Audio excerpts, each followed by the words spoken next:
உங்களுக்கு அமைதி உரித்தாக அன்பார்ந்தவர்களே, 103ஆம் நாளுக்குள் இன்று நாம் நுழைந்திருக்கிறோம். யோவான் நற்செய்தியில் நம்ம பயணித்து கொண்டிருக்கிறோம். இன்றைக்கி நம்ம 13ஆம் அதிகாரமும் 14ஆம் அதிகாரமும் 15ஆம் அதிகாரமும் வாசிக்க போகிறோம். கூடவே நீதிமொழிகள் 6ஆம் அதிகாரத்தில் தொடர்ந்து 6லிருந்து 11 வசனங்கள் வாசிப்போம். இந்த நீதிமொழி பகுதியில் இன்றைக்கி தூக்கத்திலிருந்து எழும்ப சொல்லி நம்மை அழைக்கிறது. அந்த தூக்கம் நம்மளுடைய ஃபிசிக்கல் தூக்கமாக இருக்கலாம், சோம்பேறித்தனமாக இருக்கிறது.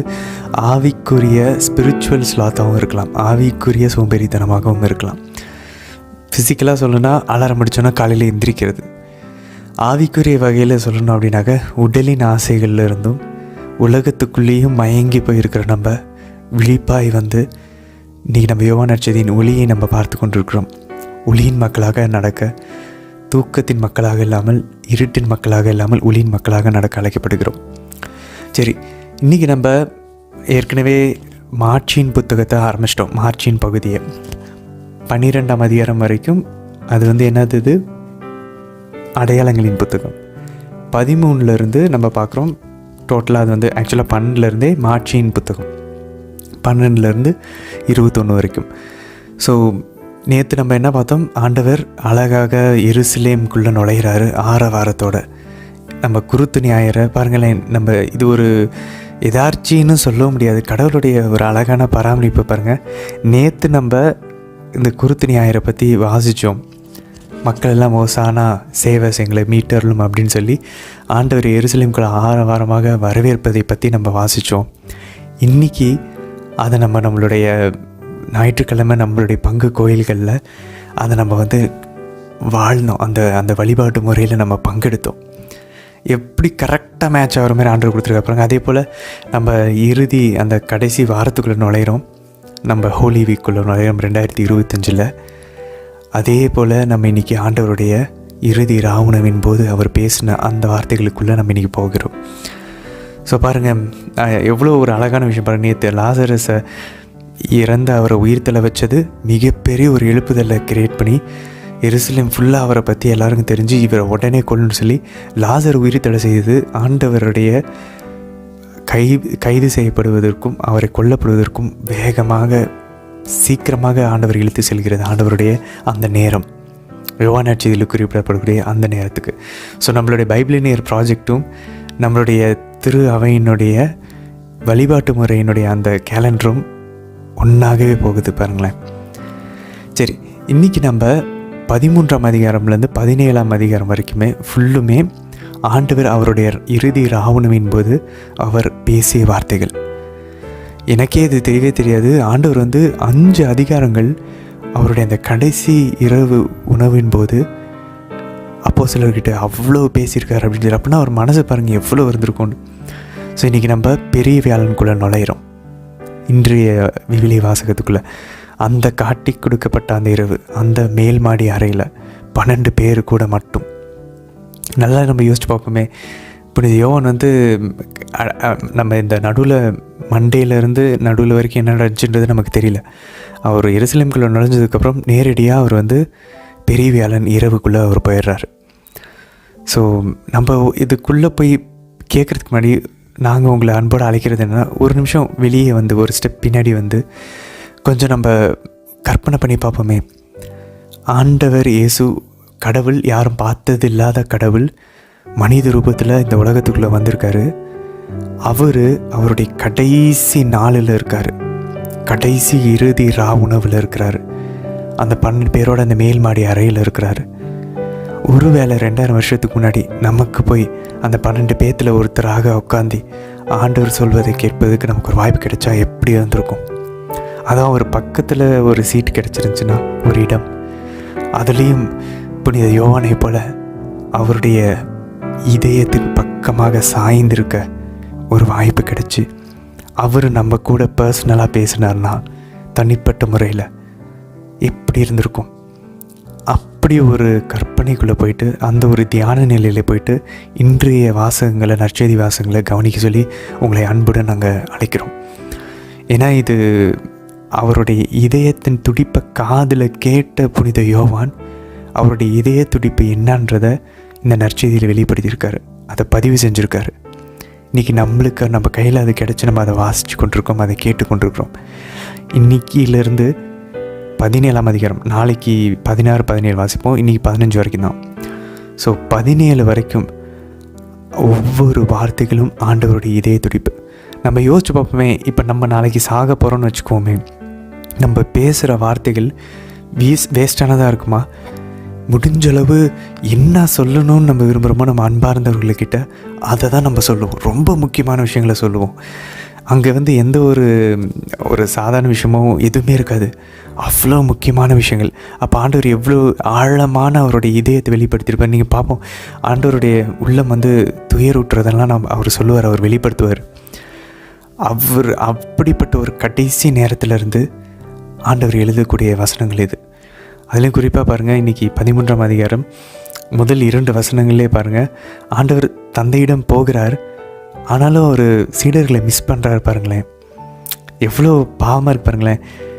பாஸ்கா உணவு யாரு கூட கொண்டாடணும்? குடும்பத்தினர்கள் கூட கொண்டாடணும். நமக்கு தெரியும், நம்ம தோரால வாசித்தோம். அந்த எகிப்தை விட்டு அவங்க வெளியே வந்தப்போ குடும்பமாக தான் பாஸ்காவை கொண்டாடணும். ஸோ ஆண்டவருக்கு குடும்பன்றது ஒரே ஒருத்தவங்க தான், அம்மா மட்டும்தான், மாதா மட்டும்தான். ஆனால் மாதாவை விட்டுட்டு பிரிஞ்சு நமக்காக சாக்ரிஃபைஸ் பண்ணி ஒரு திருச்சபை ஏற்படுத்துவதற்காக சீடர்களோடு இருக்கிறாரு. சீடர்கள் மட்டும் சும்மாவா? அவங்களும் அவங்க அம்மா அப்பா அவங்களுடைய குடும்பத்தை விட்டுட்டு ஆண்டவரோட தனியாக அந்த மேல்மாட்டு அறையில் பாஸ்கா உணவை கொண்டாடுகிறார்கள். தேவ மாதா தனியாக இருக்கிறாங்க. இல்லை அவங்க ஒரு சில ஆண்டவருடைய பெண் சீடர்களோட மாதா இருந்திருக்கலாம், தெரியல. பட் மாதாவும் அங்கே ஆண்டவரை பிரிஞ்சிருக்கிறாங்க. 2 உள்ளங்கள், இப்படி அப்போஸ்தலர்களுடைய உள்ளங்கள் எல்லாருமே பாடுபட்டுருக்கூடிய அந்த நேரம். அவ்வளோ மாதாவோட 30 வருஷம் இருந்தாங்க. 30 வருஷம் பாஸ்காவை மாதாவோடு தான் ஆண்டவர் கொண்டாடியிருப்பார். இன்றைக்கி புதிய ஒரு குடும்பத்தோடு ஆண்டவர் கொண்டாடுகிறார். நமக்காக அம்மாவை விட்டுட்டு வந்திருக்கார், நமக்காக அப்பாவை விட்டு இறங்கி கீழே வந்தார். உடலில் அவர் இன்கார்னேஷன் ஆகி மனித அவதாரம் எடுத்து. ஸோ இப்படிப்பட்ட ஒரு எமோஷனான ஒரு நேரங்கள் எல்லாம் இன்றைக்கி போய் கொண்டிருக்கிறது.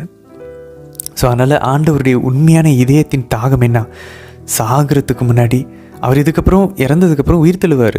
அதுக்கப்புறமும் அவர் 40 நாள் சீடர்கள்கிட்ட காட்சி தான் கொடுப்பார். ஏன்னா அவர் மாட்சி பெற்று மாட்சியின் உடம்பில் இருப்பார். அதுக்கப்புறம் இந்த மாதிரி இவ்வளோ க்ளோஸாக நெருக்கமாக கஷ்டம். ஸோ ஆண்டவர் சாகிறதுக்கு முன்னாடி அவர் இத்தனை வருஷம் இருந்ததனுடைய இருக்கலே முக்கியமான டீச்சிங்ஸை தான் அவர் கொடுப்பார், முக்கியமான போதனைகளை. ஸோ ஒவ்வொரு வார்த்தையும் ஆண்டவர் ஒவ்வொரு இதய துடிப்பு கேட்பது போல் நம்மளுடைய புத்தி, நம்மளுடைய கற்பனை திறன், ஞாபக சக்தி, நம்மளுடைய இதயம், விருப்பம், இந்த 3 ஆன்மாவினுடைய இந்த வல்லமைகளை பயன்படுத்தி முடிஞ்சளவு அந்த அறைக்குள்ளே போய் நம்மளே இமேஜின் பண்ணி ஆண்டவர் கூட இருந்து ஆண்டவர் நம்மக்கிட்ட நேராக பேசினார்னா என்ன சொல்லியிருப்பார், அதை தான் நம்ம கேட்க போகிறோம். ஸோ அந்த ஒரு எண்ணத்தோடு நம்ம இன்றைய தினத்துக்குள்ளே போவோம். இதுதான் முழு உள்ளத்தோடும், முழு சிந்தையோடும், முழு ஆன்மாவோடும், முழு பெலனோடும் அன்பு செய்வதற்கு இதுதான் சமம். நம்ம எந்த அளவுக்கு கவனமாக இதை கேட்க முடியுமோ ஒவ்வொரு வார்த்தையும் கேட்க முயற்சிப்போம். அதனால தான் இன்றைக்கி எந்த கேள்விகளும் இல்லை. எவ்வளோத்தை நம்ம மனசில் அவருடைய சத்தத்தை, இதய துடிப்பின் சத்தத்தை நம்ம மனசில், நம்ம புத்தியில் ஞாபகம் வச்சுக்க முடியுமோ அவ்வளோக்கெல்லாம் வச்சுக்க முயற்சிப்போம். இன்றைக்கி ஆண்டவர் புதிய மோசேவாக பாஸ்காவை ஏற்படுத்த போகிறார். புதிய மோசேவாக குருத்துவத்தை ஏற்படுத்த போகிறார். ஆரோனின் புதல்வர்களையும் ஆண்டவர் குருத்துவத்தை ஏற்படுத்தினது போல் என் குருத்துவத்திற்கான மிகப்பெரிய ஒரு ஆதாரம் இருக்குது. புதிய உடன்படிக்கை ஏற்படுத்த போகிறார். ஸோ அதெல்லாம் நம்ம விளக்க உரையில் பார்ப்போம். பேதுரு புதிய ஆரோனாக இருப்பார். கூட அந்த சீடர்கள் ஆரோனின் புதல்வர்களைப் போல இருப்பாங்க. நம்ம புனித யோவான்ட்டையும் கேட்போம், புனித யோவானே, நீங்கள் தான் எங்களுக்கு இதை எழுதுனீங்க. நாங்கள் ஆண்டவர் இயேசு கிறிஸ்து தான் மிஸ்ஸியான்றதை நம்பி நாங்கள் வாழ்வு பெறும் பொருட்டு இதை நீங்கள் எழுதுனீங்கன்னு சொல்கிறீங்க. எங்களுடைய நாங்கள் நம்புகிறோம். ஆனால் எங்கள் நம்பிக்கை மார்த்தாவை போல் இருக்கிறது. திடீர்னு மறந்துடுறோம், மேலோட்டமாக நம்புகிறோம். எங்களுடைய நம்பிக்கையை நீங்கள் என்ன மாதிரியான ஒரு மாற்றம் வரணுங்கிறதுக்காக இதை எழுதுனீங்களோ அந்த மாற்றத்தை எங்களுக்குள்ளே வர எங்களுக்கு அருள் தாரும். அம்மா, நீங்கள் உங்கள் மகனை பிரிஞ்சிருக்கக்கூடிய இந்த நேரத்தில் உங்கள் மகன் எங்களுக்காக சொன்ன அந்த விஷயங்களை எங்கள் மனசில், இதயத்தில் அப்படியே நாங்கள் பதிச்சு வச்சுக்கணுமா? அதுக்கு எங்களால் முடியாது. ஆவியானவரின் உதவி எங்களுக்கு வேண்டும்.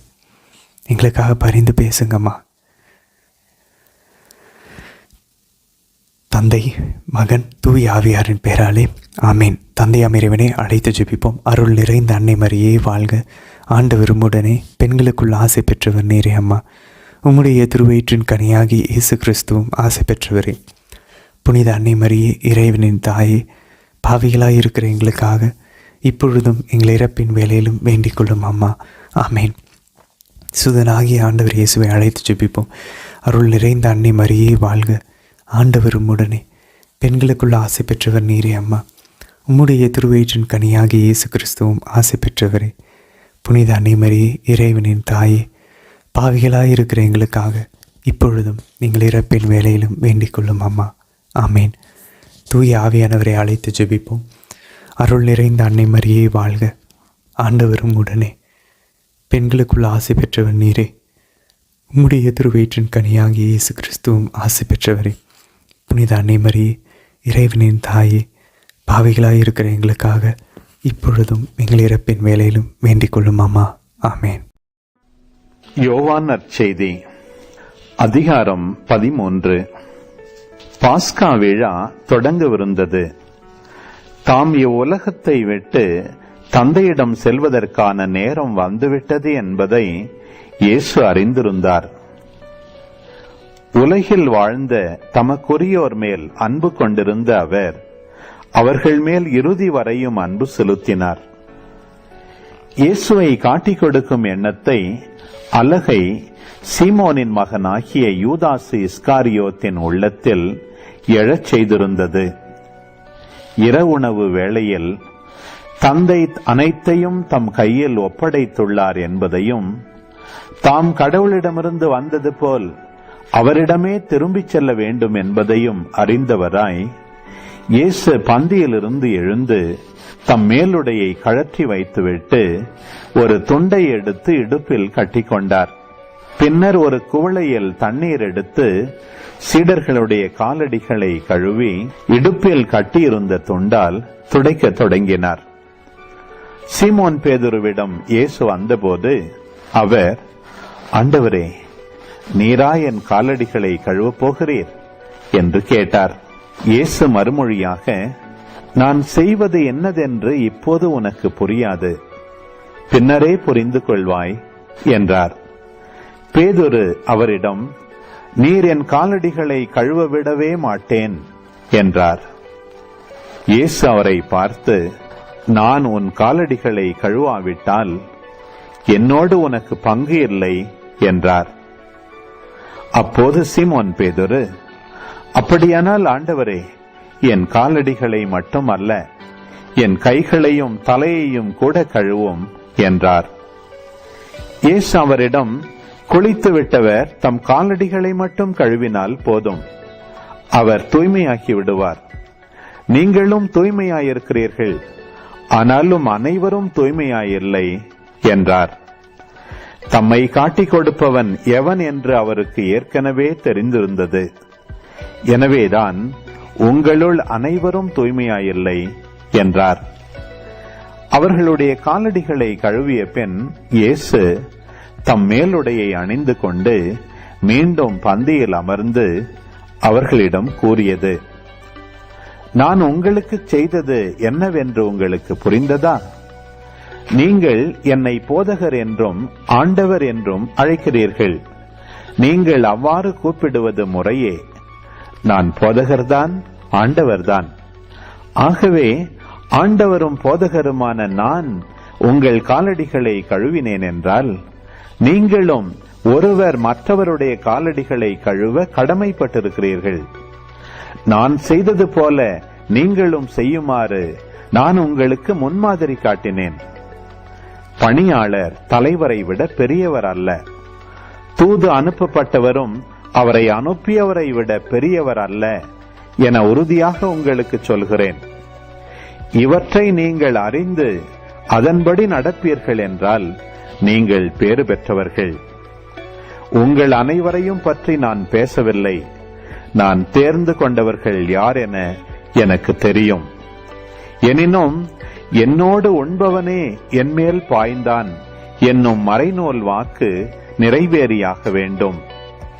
அது நிறைவேறும் போது இருக்கிறவர் நானே என்று நீங்கள் நம்புமாறு இப்போதே அது நிறைவேறும் முன்பே அது பற்றி உங்களுக்கு சொல்லி வைக்கிறேன். நான் அனுப்புகிறவரை ஏற்றுக்கொள்பவர் என்னையே ஏற்றுக்கொள்கிறார். என்னை ஏற்றுக்கொள்பவர் என்னை அனுப்பியவரையே ஏற்றுக்கொள்கிறார் என உறுதியாக உங்களுக்கு சொல்கிறேன். இப்படி சொன்ன பின் இயேசு உள்ளம் கலங்கியவராய், உங்களுள் ஒருவன் என்னை காட்டிக் கொடுப்பான் என உறுதியாக உங்களுக்கு சொல்கிறேன் என்று திட்டவட்டமாக கூறினார். யாரை பற்றி அவர் இப்படி கூறினார் என்று தெரியாமல் சீடர்கள் குழப்பமுற்று ஒருவரை ஒருவர் நோக்கினார்கள். இயேசுவின் சீடருள் ஒருவர் அவர் அருகில் அவர் மார்பு பக்கமாய் சாய்ந்திருந்தார். அவர் மேல் இயேசு அன்பு கொண்டிருந்தார். சீமோன் பேதுரு அவருக்கு சைகை காட்டி, யாரை பற்றி கூறுகிறார் என கேள் என்றார். இயேசுவின் அருகில் அவர் மார்பு பக்கமாய் சாய்ந்திருந்த அவர், ஆண்டவரே, அவன் யார் என்று கேட்டார். இயேசு மறுமொழியாக, நான் யாருக்கு அப்பத்துண்டை தோய்த்து கொடுக்கிறேனோ அவன்தான் எனச் சொல்லி அப்பத்துண்டை தோய்த்து சீமோன் இஸ்காரியோத்தின் மகனாகிய யூதாசுக்கு கொடுத்தார். அவன் அப்பத்துண்டை பெற்றதும் சாத்தான் அவனுக்குள் நுழைந்தான். இயேசு அவனிடம், நீ செய்யவிருப்பதை விரைவில் செய் என்றார். இயேசு ஏன் அவனிடம் இப்படி கூறினார் என்பதை பந்தியில் அமர்ந்திருந்தோர் யாரும் புரிந்து கொள்ளவில்லை. பணப்பை யூதாசிடம் இருந்ததால் திருவிழாவுக்கு தேவையானதை வாங்கவோ ஏழைகளுக்கு ஏதாவது கொடுக்கவோ இயேசு அவனிடம் கூறியிருக்கலாம் என்று சிலர் நினைத்து கொண்டனர். யூதாசு அப்பத்துண்டை பெற்றுக்கொண்டவுடன் வெளியே போனான். அது இரவு நேரம். அவன் வெளியே போன பின் இயேசு, இப்போது மானிட மகன் மாட்சி பெற்றுள்ளார். அவர் வழியாக கடவுளும் மாட்சி பெற்றுள்ளார். கடவுள் அவர் வழியாக மாட்சி பெற்றாரானால் கடவுளும் தம் வழியாய் அவரை மாட்சிப்படுத்துவார். அதையும் உடனே செய்வார். பிள்ளைகளே, இன்னும் சிறிது காலமே உங்களோடு இருப்பேன். நீங்கள் என்னை தேடுவீர்கள். ஆனால் நான் போகும் இடத்திற்கு உங்களால் வர இயலாது. இதையே யூதர்களுக்கு சொன்னேன், இப்போது உங்களுக்கும் சொல்கிறேன். ஒருவர் மற்றவரிடம் அன்பு செலுத்துங்கள் என்னும் புதிய கட்டளையை நான் உங்களுக்கு கொடுக்கிறேன். நான் உங்களிடம் அன்பு செலுத்தியது போல நீங்களும் ஒருவர் மற்றவரிடம் அன்பு செலுத்துங்கள். நீங்கள் ஒருவர் மற்றவருக்கு செலுத்தும் அன்பிலிருந்து நீங்கள் என் சீடர்கள் என்பதை எல்லாரும் அறிந்து கொள்வர் என்றார். சீமோன் பேதுரு இயேசுவிடம், ஆண்டவரே, நீர் எங்கே போகிறீர் என்று கேட்டார்.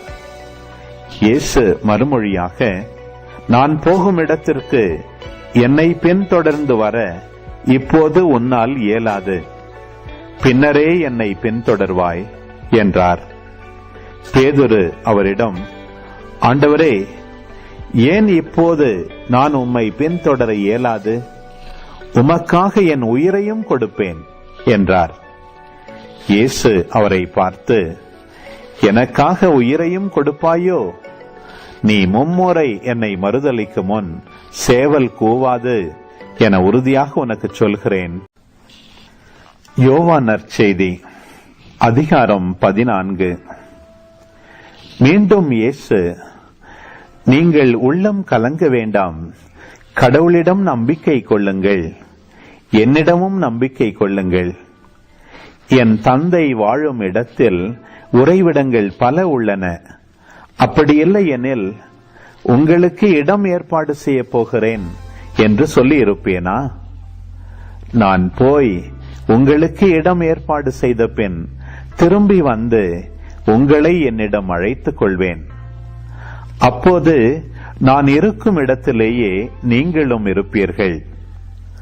நான் போகும் இடத்திற்கு வழி உங்களுக்கு தெரியும் என்றார். தோமா அவரிடம், ஆண்டவரே, நீர் எங்கே போகிறீர் என்றே எங்களுக்கு தெரியாது. அப்படி இருக்க நீர் போகும் இடத்துக்கான வழியை நாங்கள் எப்படி தெரிந்து கொள்ள இயலும் என்றார். இயேசு அவரிடம், வழியும் உண்மையும் வாழ்வும் நானே. என் வழியாய் அன்றி எவரும் தந்தையிடம் வருவதில்லை. நீங்கள் என்னை அறிந்திருந்தால் என் தந்தையையும் அறிந்திருப்பீர்கள். இது முதல் நீங்கள் தந்தையை அறிந்திருக்கிறீர்கள், அவரை கண்டும் இருக்கிறீர்கள் என்றார். அப்போது பிலிப்பு அவரிடம், ஆண்டவரே, தந்தையை எங்களுக்கு காட்டும், அதுவே போதும் என்றார். இயேசு அவரிடம் கூறியது, பிலிப்பே, இவ்வளவு காலம் நான் உங்களோடு இருந்தும் நீ என்னை அறிந்து கொள்ளவில்லையா? என்னை காண்பது தந்தையை காண்பது ஆகும். அப்படி இருக்க தந்தையை எங்களுக்கு காட்டும் என்று நீ எப்படி கேட்கலாம்? நான் தந்தையினுள்ளும் தந்தை என்னுள்ளும் இருப்பதை நீ நம்புவதில்லையா? நான் உங்களுக்கு கூறியவற்றை நானாக கூறவில்லை, என்னுள் இருந்து கொண்டு செயலாற்றுபவர் தந்தையே. நான் தந்தையுள் இருக்கிறேன், தந்தை என்னுள் இருக்கிறார். நான் சொல்வதை நம்புங்கள். என் வார்த்தையின் பொருட்டு நம்பாவிட்டால் என் செயல்களின் பொருட்டாவது நம்புங்கள். நான் செய்யும் செயல்களை என்னிடம் நம்பிக்கை கொள்பவரும் செய்வார். ஏன், அவற்றை விட பெரியவற்றையும் செய்வார். ஏனெனில் நான் தந்தையிடம் போகிறேன் என உறுதியாக உங்களுக்கு சொல்கிறேன். நீங்கள் என் பெயரால் கேட்பதையெல்லாம் நான் செய்வேன். இவ்வாறு தந்தை மகன் வழியாய் மாட்சி பெறுவார். நீங்கள் என் பெயரால் எதை கேட்டாலும் செய்வேன். நீங்கள் என் மீது அன்பு கொண்டிருந்தால் என் கட்டளைகளை கடைபிடிப்பீர்கள். உங்களோடு என்றும் இருக்கும்படி மற்றொரு துணையாளரை உங்களுக்கு தருமாறு நான் தந்தையிடம் கேட்பேன். தந்தை அவரை உங்களுக்கு அருள்வார்.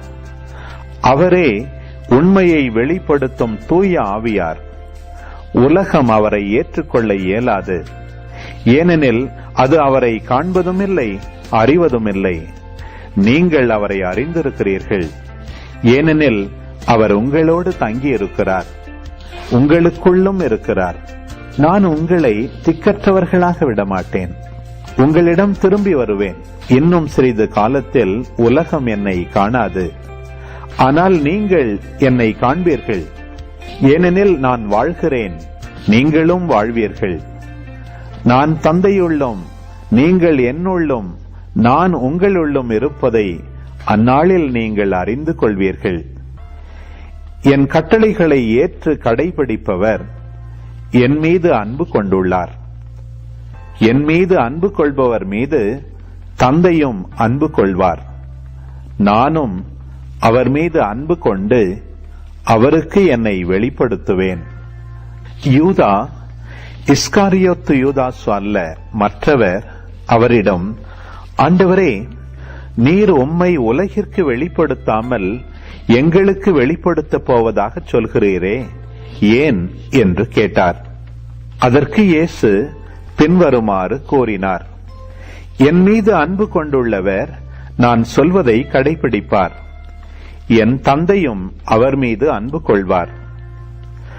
நாங்கள் அவரிடம் வந்து அவருடன் குடிகொள்வோம். என் மீது அன்பு கொண்டிராதவர் நான் சொல்வதை கடைபிடிப்பதில்லை. நீங்கள் கேட்கும் வார்த்தைகள் என்னுடையவை அல்ல, அவை என்னை அனுப்பிய தந்தையுடையவை. உங்களோடு இருக்கும் போதே இவற்றையெல்லாம் உங்களிடம் சொல்லிவிட்டேன். என் பெயரால் தந்தை அனுப்ப போகிற தூய ஆவியாராம் துணையாளர் உங்களுக்கு அனைத்தையும் கற்றுத்தருவார். நான் கூறிய அனைத்தையும் உங்களுக்கு நினைவூட்டுவார். அமைதியை உங்களுக்கு விட்டுச் செல்கிறேன், என் அமைதியையே உங்களுக்கு அளிக்கிறேன். நான் உங்களுக்கு தரும் அமைதி உலகம் தரும் அமைதி போன்றது அல்ல. நீங்கள் உள்ளம் கலங்க வேண்டாம், மருள வேண்டாம். நான் போகிறேன், பின் உங்களிடம் திரும்பி வருவேன் என்று நான் உங்களிடம் சொன்னதை கேட்டீர்களே.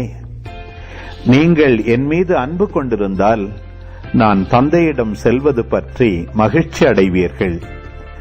ஏனெனில் தந்தை என்னை விட பெரியவர். இவை நிகழும்போது நீங்கள் நம்புமாறு இப்போதே இவை நிகழும் முன்பே சொல்லிவிட்டேன். இனி நான் உங்களோடு மிகுதியாக பேசப் போவதில்லை, ஏனெனில் இவ்வுலகின் தலைவன் வந்து கொண்டிருக்கிறான். அவனுக்கு என்மேல் அதிகாரம் இல்லை. ஆனால் நான் தந்தை மீது அன்பு கொண்டுள்ளேன் என்பதையும் அவர் எனக்கு கட்டளையிட்டபடி செயல்படுகிறேன் என்பதையும் உலகு தெரிந்து கொள்ள வேண்டும். எழுந்திருங்கள், இங்கிருந்து போவோம். யோவான் நற்செய்தி அதிகாரம் 15. உண்மையான திராட்சை செடி நானே, என் தந்தையே அதை நட்டு வளர்ப்பவர். என்னிடமுள்ள கனி கொடாத கொடிகள் அனைத்தையும் அவர் தரித்து விடுவார். கனி தரும் அனைத்து கொடிகளையும் மிகுந்த கனி தருமாறு கழித்து விடுவார். நான் சொன்ன வார்த்தைகளால் நீங்கள் ஏற்கனவே தூய்மையாயிருக்கிறீர்கள். நான் உங்களோடு இணைந்து இருப்பது போல நீங்களும் என்னோடு இணைந்து இருங்கள். கொடி திராட்சை செடியோடு இணைந்து இருந்தாலன்றி தானாக கனி தர இயலாது. அதுபோல நீங்களும் என்னோடு இணைந்திருந்தால் அன்றி கனி தர இயலாது. நானே திராட்சை செடி, நீங்கள் அதன் கொடிகள். ஒருவர் என்னுடனும் நான் அவருடனும் இணைந்திருந்தால் அவர் மிகுந்த கனி தருவார். என்னை விட்டு பிரிந்து உங்களால் எதுவும் செய்ய இயலாது. என்னோடு இணைந்து இராதவர் கொடியை போல தரித்து எறியப்பட்டு உலர்ந்து போவார்.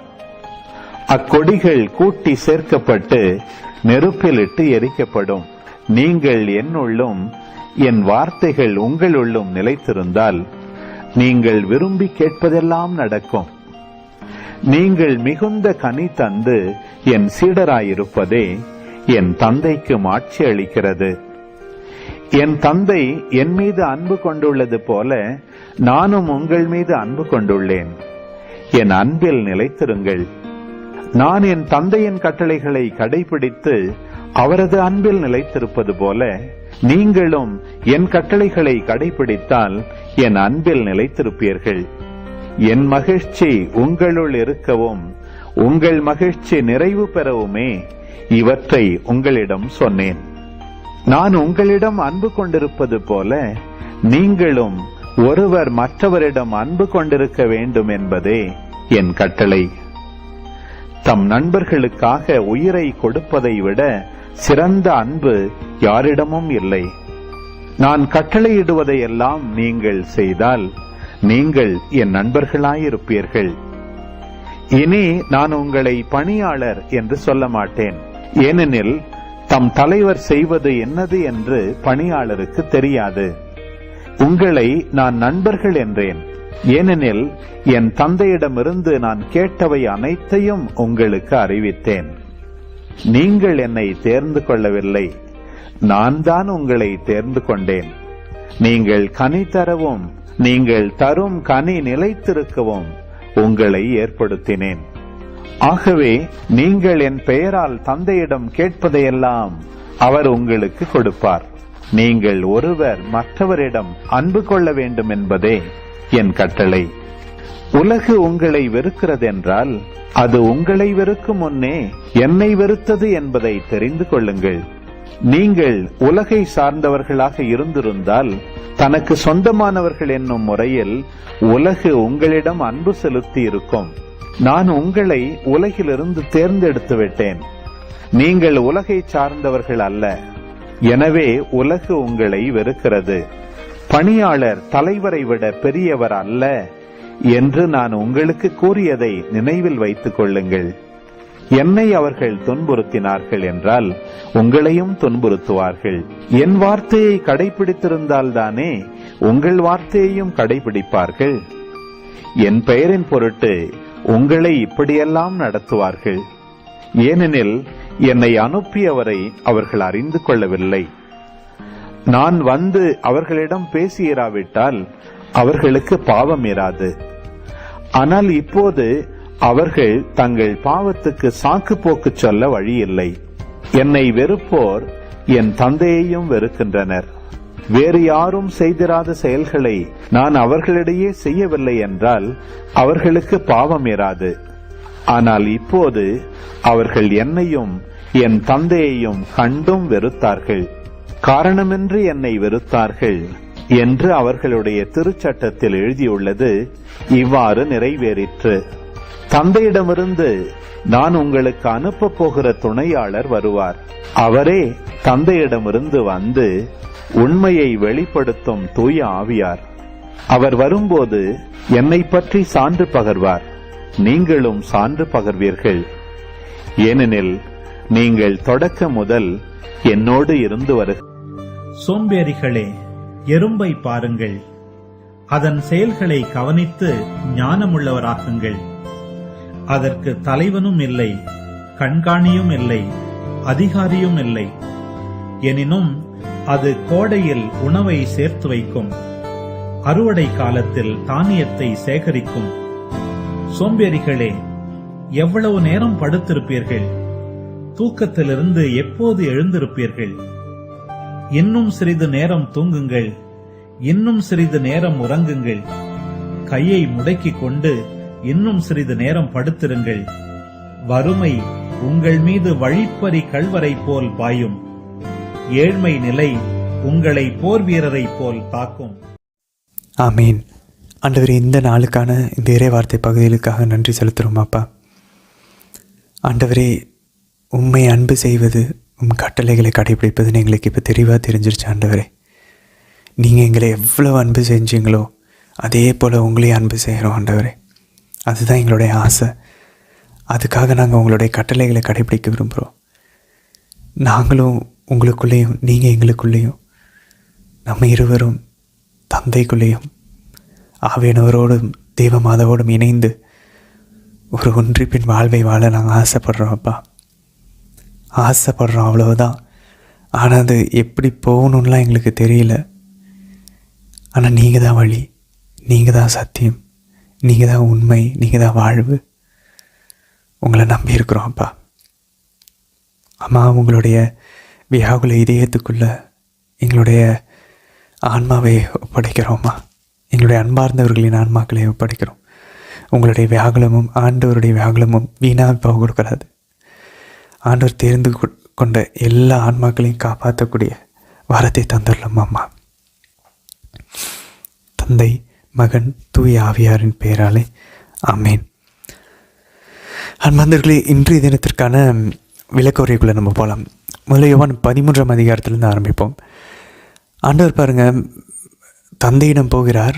ஆனால் அவர், நம்ம வாசிக்கிறோம், அவர் தாம் அன்பு செய்தவர்கள் மேலே இறுதி வரைக்கும் அன்பு கூர்ந்தார் அப்படின்னு சொல்லி. அவர் சீடர்கள் மேலே அவர் மிஸ் பண்ணுறாரு, அவங்கள மிஸ் பண்ணிட்டு போகிறோம் அப்படின்னு சொல்லி ரொம்ப வருத்தப்படுறாரு. நமக்கே பாருங்களேன், யாரையாவது விட்டு பிரிஞ்சு வரும்போது, ஏதாச்சும் ஃபேர்வெல் போகும்போது ரொம்ப வருத்தமாக இருக்கும். என்னடா திரும்பி அவங்கள பார்க்கவே மாட்டோமா அப்படின்னு சொல்லி. அப்படி ஆண்டவர் ஃபீல் பண்ணுறாரு. அவருடைய ஃபேர்வெல் இது. சரி, அவர் பாருங்கள் என்ன பண்ணுறாரு, பந்தியில் உட்காந்துட்டார், டேபிள் செட் ஆகிடுச்சு. ஆனால் அவர் என்ன பண்ணுறாரு, பந்தியிலேருந்து எழுந்திரித்து அவருடைய மேல் ஆடை, மேல் அங்கியை கலற்றி வைக்கிறார். ஸோ அவருடைய இடுப்பில் ஒரு துண்டை கட்டி கொள்கிறார். ஸோ இந்த டீட்டெயில்ஸ் எல்லாம் என்ன அப்படின்னு சொல்லி பார்த்தோன்னாக்க, இறையியல் அறிஞர்கள் என்ன சொல்கிறாங்கன்னா, இந்த மேலாடையை கலற்றி வச்சுட்டு திரும்ப அவர் பாதங்களை கழுவுனதுக்கப்புறம் திரும்ப எடுத்து போட்டுருக்கிறாப்பாங்க. இந்த இடத்துல கலற்றி வச்சுட்டு திரும்ப எடுத்து போடுகிறது, இந்த 2 இடத்துலையும் பயன்படுத்தப்பட்டிருக்கக்கூடிய அந்த கிரேக்க வினைச்சொல், அந்த வேர்ப் என்ன அப்படின்னு சொல்லி பார்த்தோன்னாக்க, அதே வார்த்தை தான் ஆண்டவர் சொல்லாராம் 13ஆம் அதிகாரம் 4ஆம் வசனத்துலேயும் 12ஆம் வசனத்துலேயும். ஆண்டவர் என்ன சொல்கிறார் அப்படின்னாக்க, யோவான் 10ஆம் அதிகாரத்தில் 17லேருந்து 18 சொல்ல தெரியுமா, நான் என்னுடைய உயிரை கையளிக்கிறேன், அது திரும்பி எனக்கு பெற்றுக்கொள்ளவும் அதிகாரம் உண்டு அப்படின்னு சொல்லி சொல்கிறார். ஸோ அவர் உயிரை கொடுக்கவும் அதை திரும்பி பெற்றுக்கொள்ளவும் அவரே தான் செய்கிறான்னு சொல்லி. ஸோ அந்த வார்த்தைகளை தான் இங்கேயும் பயன்படுத்துகிறாராம். ஸோ அவருடைய அங்கியை கழட்டி வைக்கிறார், திரும்ப அங்கேயே போட்டுக்கிறார். ஸோ அவருடைய இறப்பு உயிர்ப்பு இந்த அங்கேயை கழட்டி வச்சுட்டு திரும்ப போடுற மாதிரி தான் அப்படின்னு சொல்லி இறையியல் அறிஞர்கள் சொல்கிறாங்க. சரி, இதை தாண்டி நம்ம உள்ளே போனோம்னா, இதே வார்த்தைகளை தான் விடுதலை பயணத்திலையும் லேவியர்களையும் யோவான் 19ஆம் அதிகாரத்தில் ஆண்டவருடைய மேலாடைகளுக்காக சீட்டு குலுக்கி போட்டாங்க. நம்ம வாசிக்கிறோம் பாருங்கள். எல்லா இடத்துலையும் இந்த கார்மெண்ட் அப்படின்ற ஆங்கில வார்த்தை மேலாடையை தான் பயன்படுத்தியிருக்கிறாங்க.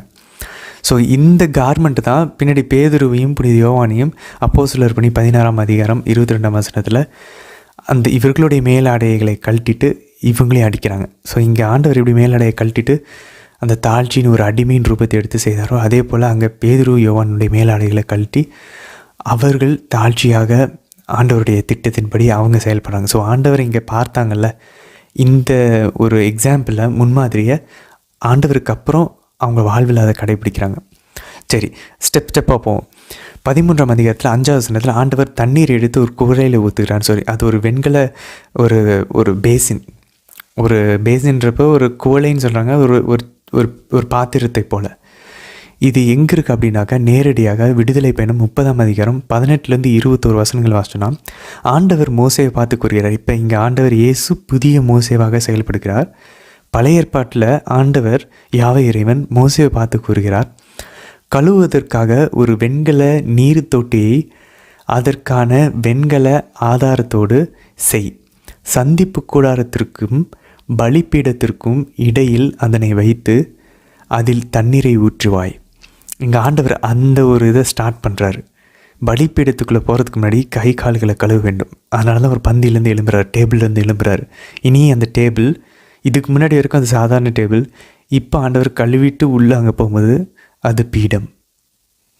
அதனால தான் என்ன பண்ணுறாரு, கழுவுகிறார். பாருங்கள் 19ஆம் வசனத்தில், அப்படியே விடுதலை பயணம் 30ஆம் அதிகாரம் 19 பாருங்கள், ஆரோனும் அவன் புதல்வரும், இங்கே யார், பேதுருவும் அவர் கூட இருந்த 11 சீடர்களும், ஆரோனும் அவன் புதல்வரும் இதிலிருந்து தங்கள் கைகளையும் பாதங்களையும் கழுவ வேண்டும். சந்திப்பு கூடாரத்தில் நுழையும் போது அல்லது பலிபீடத்தை நெருங்கி ஆண்டவருக்கு நெருப்பு பலியை சுட்டெரிக்கும் பணி புரியும் போது அவர்கள் தண்ணீரால் கழுவுவதற்காக தண்ணீரில் கழுவிக்கொள்வார்கள். இல்லையெனில் அவர்கள் செத்து விடுவார்கள். அவர்கள் சாகாமல் இருக்கும்படி கைகளையும் பாதங்களையும் கழுவிக்கொள்வார்கள். இது அவர்களுக்கு, அதாவது ஆரோனுக்கும் அவனுடைய தலைமுறைக்கும் அவன் வழிமரபினர்களுக்கும் என்றென்றும் உள்ள நியமமாகும்.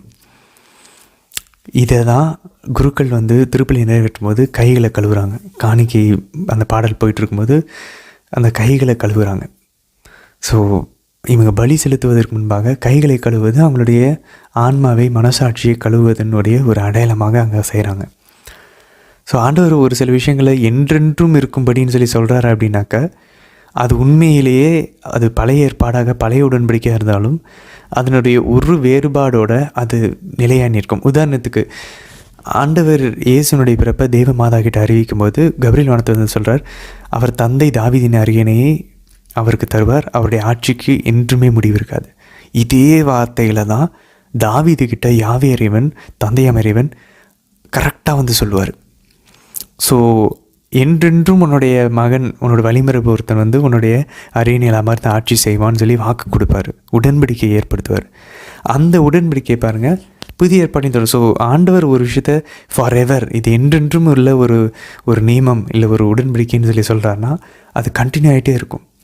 ஸோ இப்போவும் பாருங்கள், அந்த அரியணை ஆண்டவர் இயேசுவுடையது. இப்போ விண்ணகத்திலிருந்து அவர் ஆட்சி செய்து கொண்டிருக்கிறார். அதே நேரத்தில் இங்கே அவருடைய அரியணையினுடைய ஒரு பிரதியாக திருத்தந்தை போப்பாண்டவரினுடைய அரியணை இருக்கிறது, ஆண்டவருடைய 2ஆம் வருகை வரைக்கும். ஸோ புதிய ஏற்பாட்டில் எவ்வளோ அழகாக அது நிறைவு செய்து பாருங்கள். சரி, ஓகே. இப்போ கோலையில் தண்ணி ஊற்றுறது, மோசேவை ஒரு வெண்கல நீர் தொட்டியில் தண்ணி ஊற்றி வைக்க சொல்கிறாரு, ஆண்டவர் அதே மாதிரி ஊற்றுறாரு. அடுத்த ஸ்டெப் பாருங்கள், மோசே ஆரோனை கழுவுகிறார்.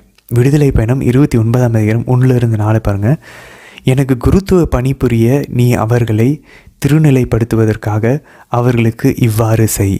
ஆண்டவர் மோசே கிட்ட சொல்கிறார், ஒரு இளங்காலையும் குறைபாடற்ற ஒரு செம்மறி கிடாய்களையும் தேர்ந்தெடு. ஸோ ஆண்டவர் பலி செலுத்துறதுக்கு எல்லாத்தையும் ரெடி பண்ணுறாரு. அதே மாதிரியே பாருங்கள், ஆண்டவர் இயேசுவும் பலிக்கு அப்பம் ரசம் எல்லாத்தையும் ரெடி பண்ணி வச்சுட்டு பந்தியிலேருந்து எந்திரிக்கிறாரு. இது எல்லாத்தையும் ஒரு கூடையில் எடுத்து வச்சுக்கிட்டு, பழைய ஏற்பாட்டில் என்ன சொல்கிறார், ஒரு கூடையில் இது எல்லாத்தையும் இட்டு கூடையோடு அவற்றை எடுத்து வா, மேலும் அந்த காளையையும் 2 செம்மறி கிடாய்களையும் கொண்டு வா. முன்னாடி கொண்டு வந்ததுக்கப்புறம் இப்போ என்ன பண்ணுறாரு, முதல்ல பலி செலுத்திடக்கூடாது, அந்த கிடாய்கள் அந்த காளையெல்லாம் வெட்டியிருக்கக்கூடாது. நமக்கு தெரியும் அந்த கிடாயும் காளையும் ஏது, செம்மறியாடும் ஆண்டவர் இயேசுதான். அவருடைய ரத்தம் தான், அவருடைய உடல் தான், மாமிசம் தான், நமக்கு நன்றாக தெரியும். ஆனால் அவர் பலி செலுத்தலை. ஸோ அவர் என்ன பண்ணுறாரு, அதுக்கு முன்னாடி இங்கே பழைய ஏற்பாட்டில் என்ன சொல்லப்படுது, விடுதலை பயணம் 29 1-4 வசனங்களில் இதெல்லாம் கொண்டு வந்தாச்சு, காளையெல்லாம் கொண்டு வந்தாச்சு, அப்பத்தெல்லாம் கொண்டு வந்தாச்சு. பாருங்கள், ஒரு புளிப்பற்ற அப்பத்தை எடுத்து அதுக்குள்ளே வைக்க சொல்கிறார். புளிப்பற்ற அப்பத்தை எடுத்து வைக்க சொல்கிறார். எவ்வளோ பாருங்கள், ரத்தத்துக்கு பதிலாக காளை செம்மறியாடினுடைய ரத்தம் வரும், மாமிசமும் வரும். பாருங்கள், இறுதி ராவணின் போது ஆண்டவர் இயேசுவோட இதுலேயும் அப்பமும் இருந்துச்சு, மாமிசமும் ரத்தமும் வேணும், காளையும் செம்மறியும் தான் அங்கே இல்லை. அதுதான் ஆண்டவர் இயேசு. அவர் அங்கே இருக்கிறாரு, செம்மறியாகவும் காளையாகவும். சரி, இப்போ அவருடைய அந்த நற்கருணை அவர் ஏற்படுத்தலை. அவர் என்ன பண்ணுறாரு, பந்திலேருந்து முதல்ல எந்திரிச்சு இங்கே பழைய ஏற்பாட்டில் இருக்கிற அதே ரூப்ரிக்ஸை ஃபாலோ பண்ணுறாரு, அதே வழிபாட்டு முறையை. அவர் என்ன பண்ணுறாரு, காளையெல்லாம் அப்பத்தெல்லாம் கூடையில் வச்சு கொண்டு வந்து வச்சுட்டு பழைய ஏற்பாட்டில் என்ன சொல்கிறாரு, சந்திப்பு கூடாரத்தின் நுழைவாயிலில் ஆரோனையும் அவன் புதல்வரையும் அருகில் வர செய்து அவர்களை தண்ணீரால் கழுவு. எப்படி பாருங்களேன், ஆண்டவர் அதே மாதிரியே பலியை செலுத்துவதற்கு முன்பாக ஆர்டினேஷன் பண்ணுறார். இங்கே ஆரோன்ற இடத்துல ஆரோன் தான் தலைமை குரு, நமக்கு தெரியும். அங்கே புனித பேதுரு இருக்கிறார், அவர் கூட இருக்கிற மற்ற சகோதரர்கள் அவங்களையும் ஆண்டவர் கழுவுகிறார். எவ்வளோ பவர்ஃபுல்லாக இருப்பாங்க. அப்போது அங்கே என்ன நடக்குது, ஆண்டவர் இந்த இறுதி ராவணன் என்பது அவர் அப்பத்தை எடுத்து நன்றி செலுத்தி இது என் உடல்னு சொல்லும்போது அங்கே பாஸ்காவின் விழாவும் நடக்குது. புதிய பாஸ்கா ஆட்டுக்குட்டியாக ஆண்டவர் இருக்கிறார்.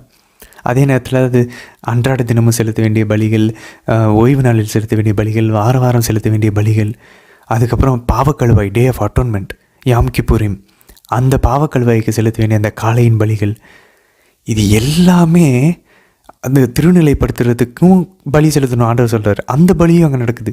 இத்தனை பலியும் அந்த ஒரே ஒரு இடத்துல அவர் அப்பத்தை எடுத்தும் கிண்ணத்தை எடுத்தும் அந்த நன்றி செலுத்தி ஆண்டவருக்கு ஒப்பு கொடுக்கும்போது பழைய ஏற்பாட்டின் அத்தனை பலிகள் குருத்துவத்தை நிலைநிறுத்துறதுக்கான ஆர்டினேஷன் சாக்ரிஃபைஸ், திருநிலைப்படுத்துவதற்கான அந்த பலியும் இங்கே நிறைவேற்றுவார்.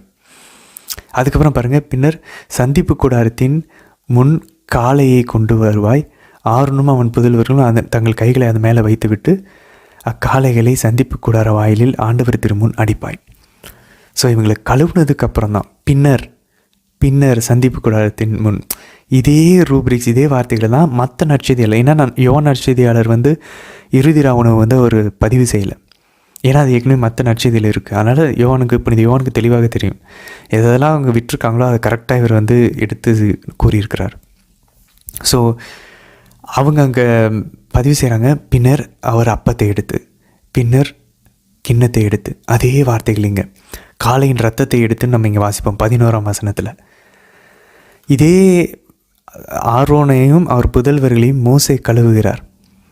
அதே போல் இங்கே பாருங்கள், விடுதலை பயணம் 40ஆம் அதிகாரம் 12ஆம் வசனத்திலும், லேவியர் 8ஆம் அதிகாரம் 6ஆம் வசனத்திலும் ஆரோனின் குருத்துவ திருநிலைப்படுத்தும் போது மோசே அவர்களை கழுவுகிறார்கள். அதே போல் ஆண்டவர் இங்கே குருத்துவத்தை ஏற்படுத்துவதற்கான ஒரு அழகான ஒரு எக்ஸாம்பிள் இருக்குது, இங்கே அழகான ஒரு ஆதாரம் இருக்குது. சரி, வேறு ஏதாவது இருக்கா? இன்னும் கொஞ்சம் நம்ம உள்ளே போய் பார்த்தோன்னா 13ஆம் அதிகாரம் யோவான் நற்செய்தி 7ஆம் வசனத்தில் பேதுருக்கிட்ட வராரு, கழுவிக்கிட்டே வரும்போது பேதுருக்கிட்ட வராரு. பேதுருக்கிட்ட வந்தோன்னா பேதுரு சொல்கிறாரு, ஆண்டவரே நீரா என் பாதங்களை கழுவுவது. அவர் தாட்சியின் அடையாளமாக சொல்கிறார், ஆண்டவர் நீங்கள் பாதத்தை தொடக்கூடாதுன்னு சொல்லி. ஓகே ஃபைன், பட் ஆனால் இது ஆர்டினேஷன் ஆச்சே, ஆண்டவர் நிறுத்த முடியாது, இது குருத்துவ திருப்பொழிவாச்சே. அப்போ ஆண்டவர் 8ஆம் வசனத்தில் சொல்கிறாரு, நான் உன் பாதங்களை கழுவாவிட்டால் உனக்கு என்னோடு பங்கில்லை. நம்ம ஏற்கனவே தோரா முடிச்சிருக்கிறோம், நமக்கு ஞாபகம் வரணும். எண்ணிக்கை 18ஆம் அதிகாரம் 20ஆம் வசனம். மேலும் ஆண்டவர் ஆரோனிடம் கூறியது, அவர்கள் நாட்டில் உனக்கு உரிமை சொத்து ஏதும் இல்லை, அவர்களிடையே உனக்கு பங்கும் இல்லை. என்ன இல்லை? பங்கும் இல்லை. இஸ்ரேல் மக்களிடையே உனக்கு பங்கும் உரிமை சொத்தும் நானே.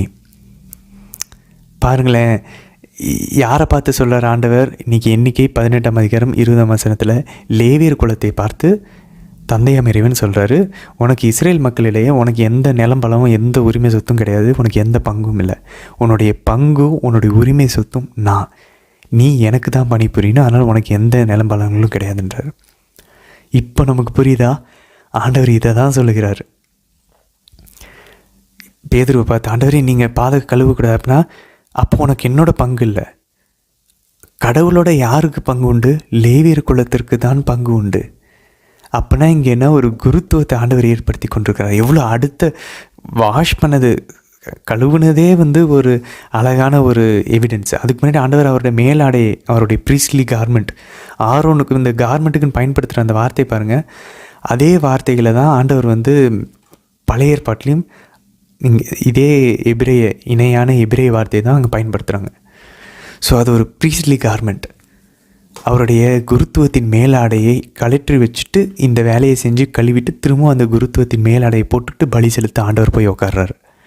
இதெல்லாம் இவங்க பார்த்துக்கிட்டு இருக்காங்க சீடர்கள். அதை தான் அவங்க பின்பற்றுகிறார்கள். இன்றைக்கி 2000 வருஷம் கழித்து நம்ம அதை தான் பண்ணிகிட்ருக்கோம்.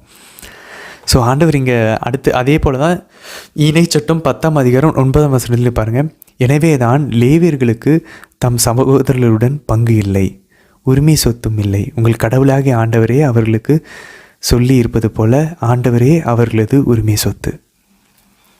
ஸோ ஆண்டவர் பேதுரு பார்த்து, உனக்கு என்னோட பங்கு இல்லைன்றப்ப உனக்கு என்னோடய குருத்துவத்தில் உனக்கு பங்கு இல்லைன்னு சொல்கிறாரு. நீ குருவாக இருக்க போகிற, திருநிலைப்படுத்துகிறேன், உனக்கு என்னோடய பங்கு வேணும்னா உன்னை நான் கழுவணும்.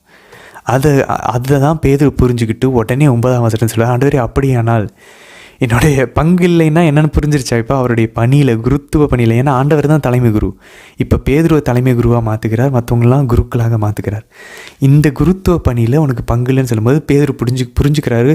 காலை கழுவிட்டு இருக்கிறது எல்லாம் தெரியுது. ஓகே, பழைய ஏற்பாடு ஞாபகம் வருது பேதுருவுக்கு. ஸோ அப்போ அவர் என்ன சொல்கிறாரு, அப்படினால் தெளிவாக அவர் சொல்ல பாருங்க, என்னுடைய கைகளையும் தலையையும் கூட கழுவுங்கள். ஏன் பேதுரு கையையும் தலையும் சொல்லணும்? என் உடல் முழுசும் கழுவுங்கன்னு சொல்லலாமே.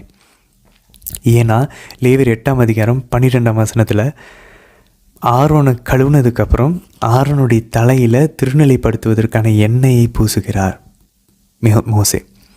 தொடர்ந்து 23, 24 வசனங்களில் மோசே இந்த செம்மறி கிடாய்களையும் காளைகளையும் கொண்டு அந்த இரத்தத்தை எடுத்து ஆரோனினுடைய வலது காதிலையும் அவருடைய வலது கையினுடைய கட்டை விரலிலும் காலினுடைய பெருவிரலிலும் வலது காலினுடைய பெருவிரலிலும் பூசுகிறார்.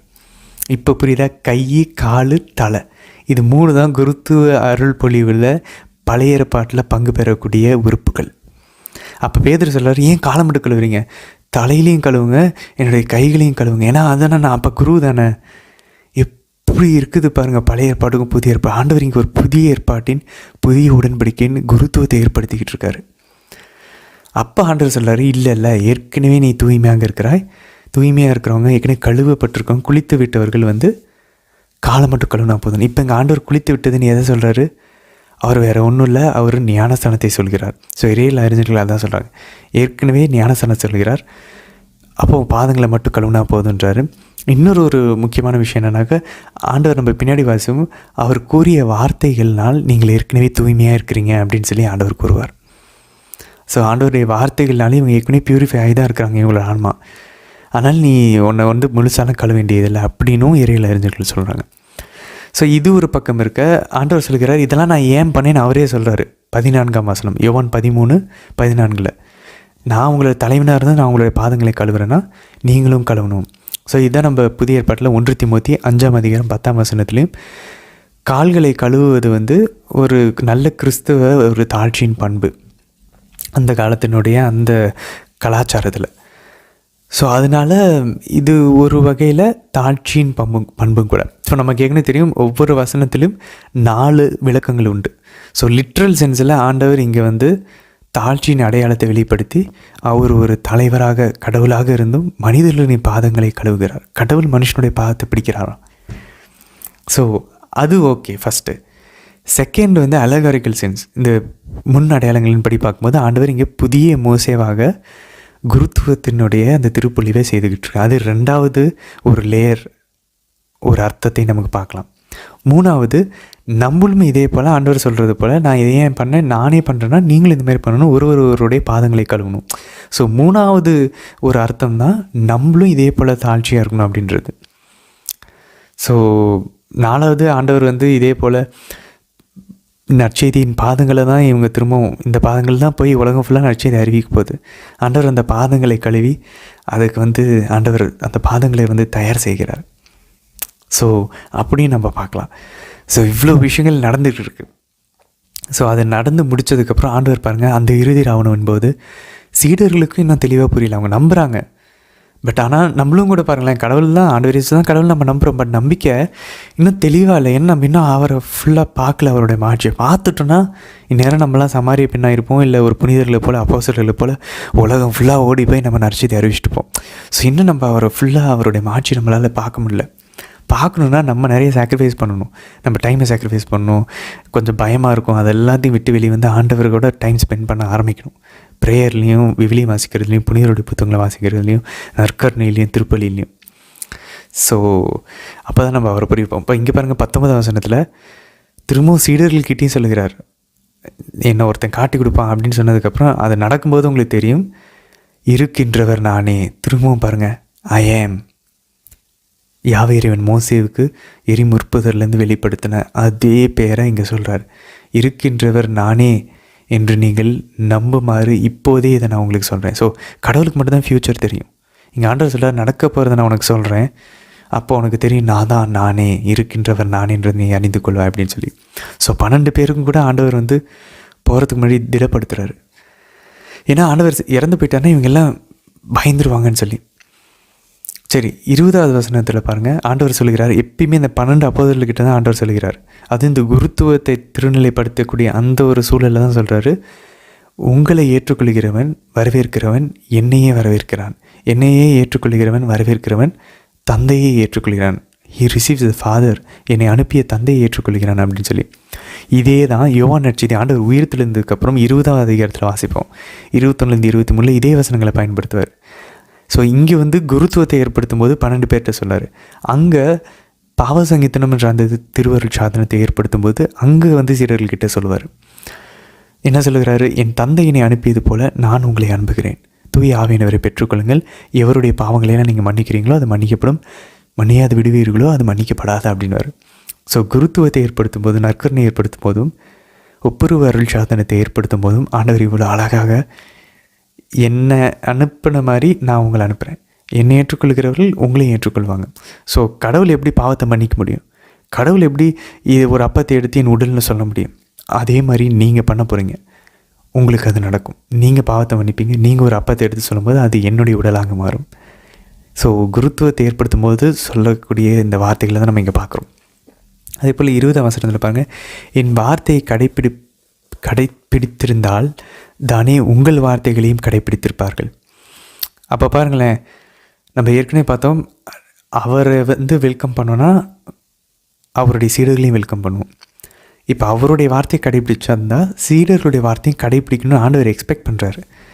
ஸோ அப்போ யோசிச்சு பார்ப்போமே, நமக்கு தெரியும் வார்த்தை வெறும் எழுத்தில் பைபிளில் மட்டும் இல்லை, வார்த்தை நம்மளுடைய கத்தோலிக்க திருவையின் பாரம்பரியத்திலையும் இருக்கிறது. அதனால தான் மாதாவினுடைய எல்லா காட்சிகளிலும் இருக்குது. மாதா தான் ஒவ்வொரு காட்சியிலும் சொல்கிறாங்க, ஜெபமாலை ஜெபிங்க, பரிகாரம் பண்ணுங்கள் உங்கள் பாவத்திலேருந்து, இல்லை நரகத்துக்கு போவீங்கன்றாங்க. ஸோ கடவுளுடைய வார்த்தை அவருடைய அப்போஸ்தலர்கள்கிட்டையும் உண்டு, அவர் அனுப்புகிறவர்கிட்டையும் உண்டு. அதை நம்ம யோவான் நற்செய்தியிலையும் பார்க்குறோம். ஆண்டவர் அனுப்புகிறவர் அவருடைய வார்த்தைகளை பேசுவார். இதனால் நம்ம யோவான் நற்செய்தியில் 3ஆம் அதிகாரத்தில் வாசிக்கிறோம். சரி, அடுத்து பாருங்கள், 23ஆம் வசனத்தில், இயேசுவின் சீடர்களுள் ஒருவன் அவர் அருகில் அவர் மார்புக்கு பக்கமாய் சாய்ந்திருந்தவர். பாருங்களேன், இதுதான் நம்ம ஏற்கனவே சொல்லியிருக்கோம், இயேசுவின் சீடர் ஒருவர் அவருடைய மார்புக்கு பக்கமாய் சாய்ந்திருந்தார். அதுதான் புனித யோவான். ஸோ பழைய ஏற்பாட்டில் ஆண்டவர் சொல்கிறார் தெரியுமா, நான் உங்களுக்கு வாக்களிக்கப்பட்ட அந்த ஒரு இலைப்பாறுதல், அது இஸ்ரேல் மக்களுக்கு கானான் தேசம் ஒரு முன்னடையாளம். நம்மளும் இப்போ பாலைவனத்தில் தான் சுற்றிட்டு இருக்கோம் இஸ்ரேல் மக்கள் மாதிரி. நம்மளுடைய அந்த ஒரு சாய்ந்து இருக்கக்கூடிய அந்த ரெஸ்டிங் பிளேஸ் எது தெரியுமா, அந்த இலையை பாறக்கூடிய இடம் ஆண்டவருடைய மார்பு, ஆண்டவருடைய இதயம், அவருடைய நெஞ்சுக்கு நெருக்கமாக. அது வேறு ஒன்றும் இல்லை, அதுதான் விண்ணகம். அது யோசிப்போம், ஆண்டவர் இயேசுனுடைய இதயத்தில் பக்கமாக சாய்ந்திருப்பதை விட வேறு என்ன பாதுகாப்பு வேணும், வேறு என்ன ஆறுதல் வேணும், வேறு என்ன தைரியம் வேணும், அமைதி வேணும்? அதுதான் விண்ணகம். இங்கே பாருங்கள் 30ஆம் வசனத்தில் உடனடியாக யூதாஸ் ஆண்டவர் அந்த அப்பத்தை தொட்டு கொடுக்குறாரு. உடனே சாத்தான் அவனுக்குள்ளே புகுந்தது, உடனடியாக வெளியே போயிட்டான். ஸோ பாருங்களேன், சாத்தானும் இருளும் உள்ளே வந்துச்சுன்னா கடவுள் கூட இருக்க விடாது. ஸோ இங்கே ஆண்டவர் அந்த அப்பத்தை கொடுத்ததுனால சாத்தான் உள்ளே போகல, நீ என்ன செய்ய இருக்கிறியோ அதை போய் செய்யின்னு சொல்லிட்டு தான் கொடுக்குறாரு. அப்போ ஏற்கனவே யூதாஸ் மனசில் அந்த ஒரு தீய எண்ணம் இருந்துகிட்டே இருந்திருக்கு. ஸோ ஆண்டவர் அதனால தான் அவங்கள அனுப்புகிறாரு.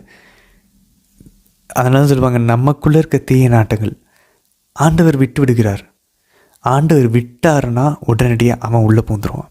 அதனால தான் சொல்கிறோம், நமக்கு மனசு வருத்தமாக இருக்கா, நமக்கு மனக்குழப்பமாக இருக்கா, அந்த நேரத்தில் நம்ம ஜெபிச்சுட்டு இருக்கணும்னு அர்த்தம். ஜெபிச்சுட்டு இருக்கணும்னா எல்லாத்தையும் தூக்கி போட்டு அமைதியாக அவர் மேலே உட்காரணும்னு அர்த்தம். அவரையே பார்த்துக்கிட்டு பிடிக்கலையா ஏதாவது பைபிள் எடுத்து வாசிக்க ஆரம்பிக்கலாம்.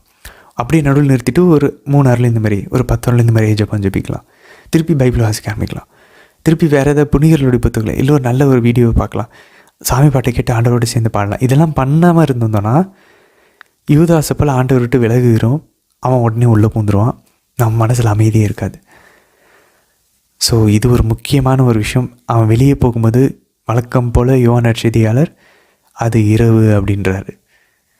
ஸோ சாத்தானின் தீயோனின் ஆதிக்கம் துவங்கிவிட்ட நேரம் அது.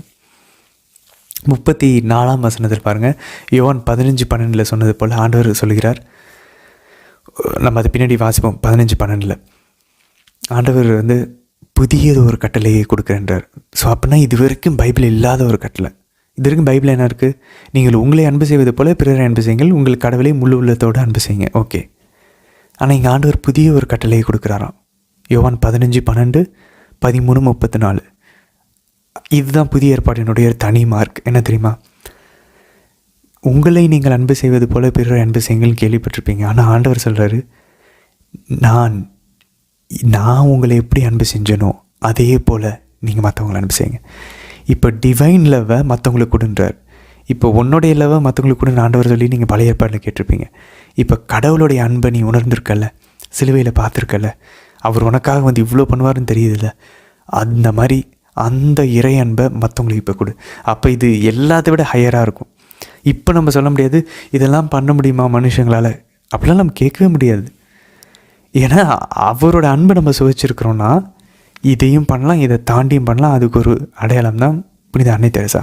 அவங்க என்ன வானத்துலேருந்து குதிச்சவங்களா? இல்லையே. அவங்க நம்மை போல சாதாரண மனிதர்களால் இப்படி பண்ண முடியும்னா ஏன்னா அவங்களுக்குள்ளேருந்து செயல்படுத்தினது ஆவியானவர் கடவுள். நமக்குள்ளே அவரை செயல்பட அனுமதிக்கிறது தான் நம்ம செய்ய வேண்டிய விஷயம். அதுக்கு தடையாக இருக்கிறத ஜெபத்தில் உடைக்கணும். ப்ரே பண்ண கேட்கணும், நான் இந்த மாதிரி இருக்கணும்னு விரும்புகிறேன் ஆண்டவரே, கேட்க ஆண்டவர் உடைப்பார். சரி, 36ஆம் வசனத்தில் பாருங்கள், ஆண்டவர் யோவான் அன்பு செய்கிறாருன்னு நமக்கு தெரியும். யோவான் அவர் அன்பு கூர்ந்தவர், அவர் அன்பு செய்தவர்னு சொல்லிக்கிட்டே இருக்கார். ஒரு டவுட் இருக்கும், அப்படின்னா மற்றவங்களெல்லாம் அவர் அன்பு செய்யவே இல்லையா? அவர் அன்பு சீடர் அப்படின்னு சொல்லுவார். நமக்கு நன்றாக தெரியும் ஆண்டவர் எல்லாரையுமே அன்பு செய்கிறார். இன்றைக்கி நம்ம வாசிக்கிற இந்த 36ஆம் வசனத்தில் புனித பேதுரு சொல்கிறார், எங்கே ஆண்டவரே போகிறீங்க அப்படின்னு. யோவான் நற்செய்தியில் ஆண்டவர் அன்பு செஞ்சவர் யோவான். ஆனால் யோவான் நற்செய்தியாளர் ஆண்டவரை அன்பு செய்தவர் யாருன்னு தெரியுமா காட்டுறாரு? நல்லா கவனித்து பார்த்தோன்னா புனித பேதுரு தான். புனித பேதுரு தான் பாருங்களேன், எல்லா இடத்துலையும் இறங்கி வரிஞ்சு கட்டிட்டு ஆண்டவருக்காக போவார்.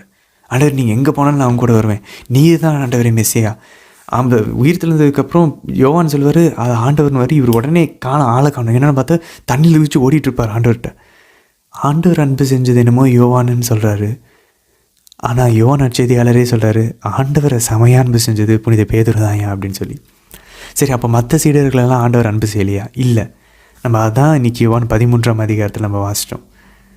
முதல் 2-3 வசனங்களையும் நான் பார்த்தோம்.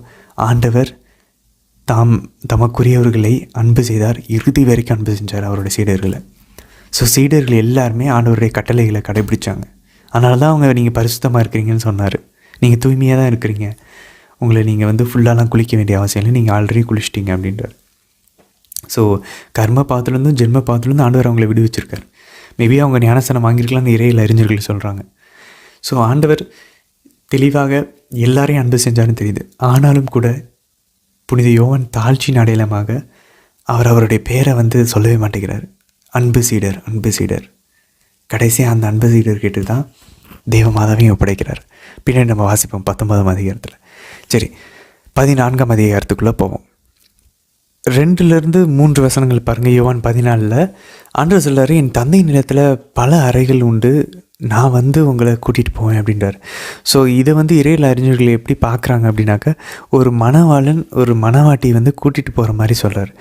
ஸோ ஆண்டவர் திருச்சபையையும் நம்மையும் வந்து திரும்பவும் கூட்டிகிட்டு போவார் அவருடைய 2வது வருகையில்.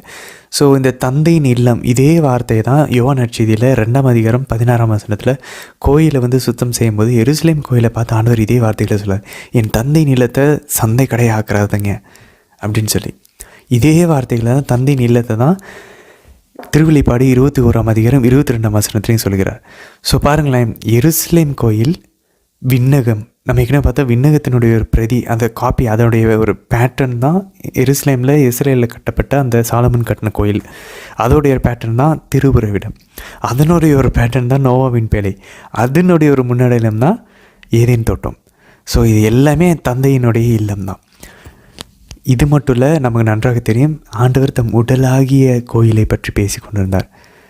ஸோ அவருடைய உடலும் தந்தையினுடைய இல்லம்தான். அது மட்டும் இல்லை, நமக்கு நன்றாக தெரியும் 1 கொரிந்தியர் 3:16-17, 1 கொரிந்தியர் 6:19, நம்மளுடைய உடலும் தூய ஆவியானவர் தங்கக்கூடிய ஒரு இல்லம், ஒரு கோவில். ஸோ இது ஒரு அழகான ஒரு விஷயம். சரி, அடுத்து பாருங்கள், இந்த என் தந்தையின் இல்லத்துக்கு வந்து உங்களை நான் கூட்டிகிட்டு போவேன். இது என்ன, அந்த லிட்ரல் சென்ஸ் பார்த்தோன்னா நேரடி அர்த்தம் என்ன கூறுது அப்படின்னாக்கா, இஸ்ரேலில் இருந்த அப்போத்தைய அந்த அவங்களுடைய கலாச்சாரம், அவங்களுடைய வாழ்க்கை முறையின்படி பார்த்தோன்னா திருமணத்தில் வந்து 2 பகுதிகள் உண்டு. முதல் பகுதியில் என்ன பண்ணாங்க, அந்த மனம் ஒப்பந்தமாக வருது, என்கேஜ்மெண்ட். நம்மளை பொறுத்த வரைக்கும் என்கேஜ்மெண்ட் வேறு, நிச்சயதார்த்தம் வேறு, திருமணம் வேறு. ஆனால் இஸ்ரேல் மக்கள், யூதர்களை பொறுத்த வரைக்கும் நிச்சயதார்த்தம் ஆயிட்டால் திருமணம் ஆயிட்டால். அதனால தான் நம்ம மாதாவும் புனித சூசை தந்தையும் மனம் ஒப்பந்தமானவர்கள்னு சொல்லுவோம். ஆனால் அதுக்கப்புறம் பின்னாடி பார்த்தோன்னாக்கா வானதூதர் வந்து புனித சூசை தந்தைக்கிட்ட சொல்லுவார், உன் மனைவி மரியாவை வந்து நீ ஏற்றுக்கொள்ள விரும்பின. அப்போ புனித சூசை தந்தை தேவமாதாவை ஏற்றுக்கொண்டார் அப்படின்னு சொல்லி. ஸோ எப்படி மனம் ஒப்பந்தமானவர் வந்து மனைவின்னு சொல்ல முடியும்? ஏன்னா அவங்களுடைய கலாச்சாரத்தின்படி அந்த 2 பகுதிகளில் அவங்க மன ஒப்பந்தம் ஆகும்போதே கல்யாணம் ஆகிட்டு தான். சரி, அப்போ ஏன் அவங்கள வந்து கூட்டிகிட்டு போகணும் அப்படின்னு பார்த்தோன்னாக்கா, மனம் ஒப்பந்தமாகி அந்த கல்யாணம் அந்த முதல் படி முடிஞ்சதுக்கப்புறம் அந்த பெண் வந்து அப்பாவுடைய வீட்டில் தான் இருக்கும். ஸோ இந்த ஆண் போயிட்டு அவருக்கு தேவையான வீடு எல்லாத்தையும் ரெடி பண்ணி வச்சுட்டு வந்து மனைவியை கூட்டிகிட்டு போய் திருமண பந்தத்துக்குள்ளே அவங்க இணைவாங்க. ஸோ கன்சுமேட் பண்ணுவாங்க, மேரேஜ் வந்து கான்சுமேட் பண்ணுவாங்க. அப்போது அந்த 2வது ஸ்டெப்பில் மேரேஜ் வந்து முழுமையடைகிறது. அதனால தான் பாருங்கள் ஆண்டவர் சொல்லுகிறார், அந்த ஃபஸ்ட்டு ஸ்டெப்பில் இப்போ அதனால தான் புனித பவுலும் கூறுகிறார், நான் உங்களை ஒரு மாசற்ற கன்னியை போல் உங்களை வந்து கடவுளுக்கு நான் மன ஒப்பந்தமாக்கி வச்சுருக்கேன், உங்களை பெட்ரோத் பண்ணியிருக்கேன். மாதாவும் புனித சூசை எப்படி நிச்சயதார்த்தம் பண்ணியிருந்தாங்களோ அதே போல் புனித பவுல் சொல்வார், திருச்சபையும் கிறிஸ்துவுக்கு நான் வந்து மன ஒப்பந்தம் பண்ணி வச்சுருக்கேன் அப்படின்றார். ஏன் மன ஒப்பந்தம் சொல்லணும்? ஏன்னா திருமணம் பண்ணி வச்சுருக்கேன்னு சொல்லக்கூடாது. ஏன்னா மன ஒப்பந்தம் தான் ஆயிருக்கு. கிறிஸ்து தந்தையின் வீட்டில், அவருடைய தந்தை யாவே இறைவனுடைய வீட்டில் இல்லத்தில் அறைகளை எல்லாம் ரெடி பண்ணி வச்சுட்டு வந்து மணவாட்டியாகிய திருச்சபை நம்மை எல்லாரையும் அழைத்து கொண்டு போவார். ஸோ அந்த ஒரு விஷயத்தை தான் இங்கே ஆண்டவர் வந்து தெளிவுபடுத்துகிறார். அதுக்கப்புறம் 6ஆம் வசனம் ரொம்ப ஃபேமஸானது, நானே வழியும் சத்தியமும் ஜீவனும் உண்மையும் ஜீவனும். அந்த வசனம் பார்க்கணும். அடுத்த நானே ஸ்டேட்மெண்ட் 9ஆம் வசனத்தை பாருங்கள். அந்த ஃபேமஸான ஒரு கேள்வி, ரொம்ப பிரபலமான புனித பிலிப்பு கேட்கக்கூடிய கேள்வி, தந்தையை எங்களுக்கு காட்டும். இதுதான் நம்ம மொத்த பைபிளையும் ட்ரை பண்ணிகிட்ருக்கோம். யார் இந்த கடவுள்? இந்த தந்தையை எங்களுக்கு காட்டுங்க. இதுதான் நம்ம எல்லாருடைய கேள்வியாக இருக்குது. ஆண்டவர் அதுக்கு சிம்பிளாக பதில் சொல்லிட்டார், என்னை காண்பது தந்தையை காண்பது ஆகும். ஆண்டவர் இங்கே டைரெக்டாக அடிக்கிறாரு. ஸோ இதெல்லாம் எங்கே நடந்துகிட்ருக்கு? இறுதி ராவணவின் போது நடந்துகிட்ருக்கு. ஸோ ஆண்டவர் வந்து காண முடியாத கடவுளினுடைய ஒரு காண வகையில் அவருடைய உடல், அவருடைய மாமிசம்தான் காண முடியாத அந்த டிவைன் ஸ்பிரிட். இறை ஆவியினுடைய ஒரு ஒரு ஒரு படம், ஒரு இமேஜ், ஒரு உருவம் அப்படின்னு சொல்லலாம், ஒரு டிவைன் ஐகான். ஸோ தந்தை ஆண்டவர் இயேசுனுடைய அந்த மாமிசம் தான் நம்மளை கடவுளை பார்க்க வச்சுச்சு. மாமிசம் இல்லைன்னா ஆண்டவர் இயேசுவும் வார்த்தையாக தான் இருந்திருப்பார், அவரையும் பார்த்துருக்க முடியாது. ஸோ அவரோட மாமிசம் ஒரு டிவைன் ஐகான், ஒரு படம், ஒரு சுரூபம், ஒரு உருவம். ஆண்டவர் இயேசு காண முடியாத கடவுளின் உருவம். சரி, 12ஆம் வசனத்தை பாருங்கள். ஆண்டவர் இயேசுவை விசுவசிக்கிறான். ஆண்டவரே சொல்கிறார், என்ன விசுவசிக்கிறான், இதிலையும் பெரிய காரியங்களை செய்வான். அவர் செஞ்சிட்ருக்க காரியத்தை விட பெருசாக செய்வாங்களாம். அப்போ நம்ம ஏன் மாதாவோ புனித பாதிரிப்பியோவோ இல்லை எல்லா புனிதர்களும் பெரிய பெரிய அற்புதங்கள் செய்கிறாங்க? ஏன்னா அவங்க கடவுளின் ஆற்றல்னால அதை செய்கிறாங்க. எவ்வளோ அழகாக இருப்பாங்க. அதன் பின்னாடி பார்ப்போம் அவங்களுடைய புனிதர்கள் எப்படி கடவுளோட ஒன்றாக இருந்திருந்தாங்க அப்படின்னு சொல்லி. இது ஏதோ புனிதர்கள்னு சொல்லும்போது தயவு செஞ்சு இது நம்மளால் அடைய முடியாத ஒன்றை நம்ம நினச்சிடவே கூடாது. அது சாத்தானிடமிருந்து வருது. நம்ம எல்லாருமே அப்படிப்பட்ட ஒரு ஒன்றிப்பை அடையிறதுக்கு தான் ஆண்டவர் கூப்பிட்றாரு. நம்ம பின்னாடி விளக்குறையில் பார்ப்போம். ஸோ ஆண்டவர் சொல்லப்பாங்க, என் பெயரால் நீங்கள் எதை கேட்டாலும் அது நடக்கும். யோவான் 14:14 ரொம்ப ஃபேமஸ், ஈஸி கூட ஞாபகம் வச்சுக்கலாம். தந்தை ஆண்டவர் இயேசுவின் பெயரால் எதை கேட்டாலும் நடக்கும். 14:14. ஆனால் அதுக்கு முன்னாடி பாருங்கள், ஆண்டவர் இன்னொரு செக் வைக்கிறார். சும்மாலாம் நடந்துடாது. 14:15 வசனம் பாருங்கள். நீங்கள் என் மீது அன்பு கொண்டு இருந்தால் என் கட்டளைகளை கடைபிடிப்பீர்கள். ஸோ அவரை நம்ம அன்பு செய்கிறோன்னா யோவான் நற்செய்தியில் இது தான் மெயின். அவர் சொல்கிறது அன்பையும் கட்டளையும் ஈக்குவல் ஆக்குவார். இது பின்னாடி நம்மெல்லாம் மாதாவுடைய பிள்ளைங்கன்றதுக்கான மிகப்பெரிய ஒரு ஆதாரம் இருக்குது. 19ஆம் அதிகாரம் வரும்போது நம்ம பார்ப்போம் சிலுவை அடியில். பட் இதை மறந்துடக்கூடாது. யோவான் 14:15 மறந்துடவே கூடாது. எப்படி தொடக்க நூல் 3:15 இம்பார்ட்டண்ட்டோ அதே போல் யோவான் 14:15 ரொம்ப இம்பார்ட்டண்ட். நீங்கள் என் மீது அன்பு கொண்டிருந்தால் என் கட்டளைகளை கடைபிடிப்பீர்கள். இந்த வசனம் மாதா நம்மளுடைய அம்மான்றதை நிரூபிக்கும். எப்படின்றத நம்ம பின்னாடி பார்ப்போம். சரி, இதை மறந்துடக்கூடாது. அன்பு செய்வது என்பது கட்டளையை கடைபிடிப்பது. ஆண்டவர் அல்டிமேட்டாக தான் சொல்கிறார். நீங்கள் தோறாவெல்லாம் நம்ம யாருமே கடைபிடிக்க முடியல. ஏன்னா யாரும் கடவுள் அன்பு செய்ய மாட்டேங்கிறாங்க. சிம்பிள். நம்ம அன்பு செய்கிறவங்க சொல்கிறத நமக்கு செய்கிறதுக்கு ஈஸியாக இருக்கும், கஷ்டமாக இருக்காது. ஏன்னா அவங்களுக்காக பண்ணுவோம், அவ்வளோதான். சிம்பிள். ஆண்டவருக்காக பண்ணுறேன் அந்த ஒரு எண்ணம் நம்மக்கிட்ட வரணுன்றார். அது வரணுமா, அவரோட அன்பை உணரணும். அதை உணரணுமா, அவருடைய சிலுவை பாடுகளை நம்ம புரியணும். அது நமக்கெல்லாம் புரியாது, நம்ம கேட்கணும். ஆவியானவர் தான் வெளிப்படுத்தணும். சரி, 16-26 வசனங்கள் யோவான் 14ஆம் அதிகாரத்தில் 16 மற்றும் 26 வசனங்களில் பார்க்குறோம்.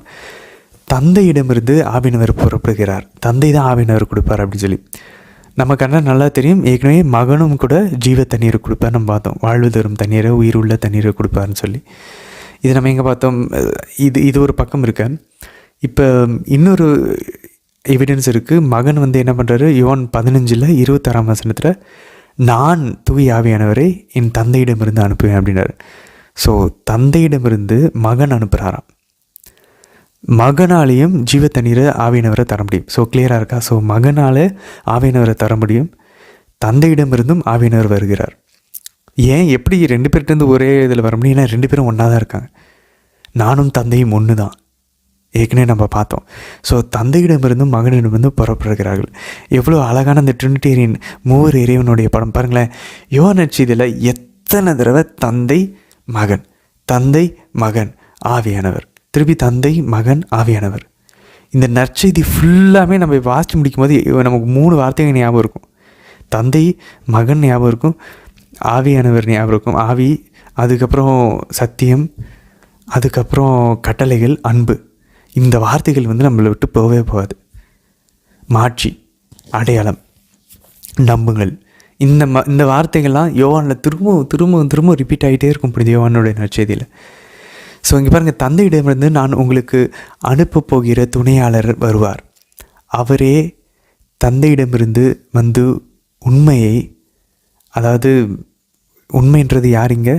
வார்த்தை. வார்த்தை உண்மை, ஆவியானவரும் உண்மை தான். ஸோ தந்தையிடமிருந்து ஆவியானவர் உண்மையை வெளிப்படுத்தும் தூய் ஆவியார். அவர் வரும்போது என்னை பற்றி சான்று பகர்வார். ஸோ இதனால தான் நம்ம ஒவ்வொரு விசுவாச அறிக்கையிலும் தந்தையிடமிருந்தும் பெரிய விசுவாச அறிக்கை இருக்கு பாருங்கள், நைசின் விசுவாச அறிக்கை, நைசின் க்ரீட். அதில் பார்த்தோன்னாக்கா ஃபாதர் அண்ட் சன். ஏன்னா இது ஒரு மிகப்பெரிய நியூமெட்டோமேக்கியனிசம், நீமட்டோமேக்கியனிசம் அப்படின்ற ஒரு தப்பறை கொள்கை வந்துச்சு. என்ன அப்படின்னா, தூய ஆவியானவர் கடவுள் கிடையாது, அவர் தந்தைக்கும் மகனுக்கும் அடுத்தபடியில் தான் இருக்கவர், அவருக்கு நிகரானவர் கிடையாதுன்னு சொல்லி 4ஆம் நூற்றாண்டு கிபி 4ஆம் நூற்றாண்டிலே இந்த ஒரு தப்பறை உள்ளே வந்துச்சு. அதை ஒடுக்கிறதுக்கு தான் அந்த நைசின் சங்கத்தில் இந்த ஒரு அவங்களுடைய விசுவாச அறிக்கையில் இது சேர்த்தாங்க. தூய ஆவியானவர் தந்தைக்கும் மகனுக்கும் நிகரானவர், தந்தையிடமிருந்தும் மகனிடமிருந்தும் 2 பேரிடமிருந்து புறப்படுகிறவர், வெறும் தந்தைகிட்டிருந்து மட்டும் வரவர் இல்லை. மகனிடமிருந்து வரமாட்டாங்கன்னு சொல்கிறாங்க, போய் நம்ம கத்தோலிக்க திருவையின் மறைக்கல்வி 246 48 தெளிவாக கூறுகிறது.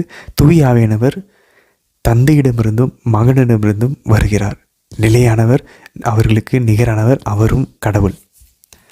சரி, 19ஆம் அதிகாரத்தில் பாருங்கள், ஆண்டவர் முன்னாடியே சொல்கிறார், உலகம் இனிமேல் என்னை பார்க்காது, இனிமேல் காணாமல் விசுவசிப்பவர்கள் தான் பேர் பெற்றவர்கள் சொல்லி ஆண்டவர் தெளிவாக சொல்கிறார். ஆனால் நீங்கள் பார்ப்பீங்க ஒரு சில பேர்.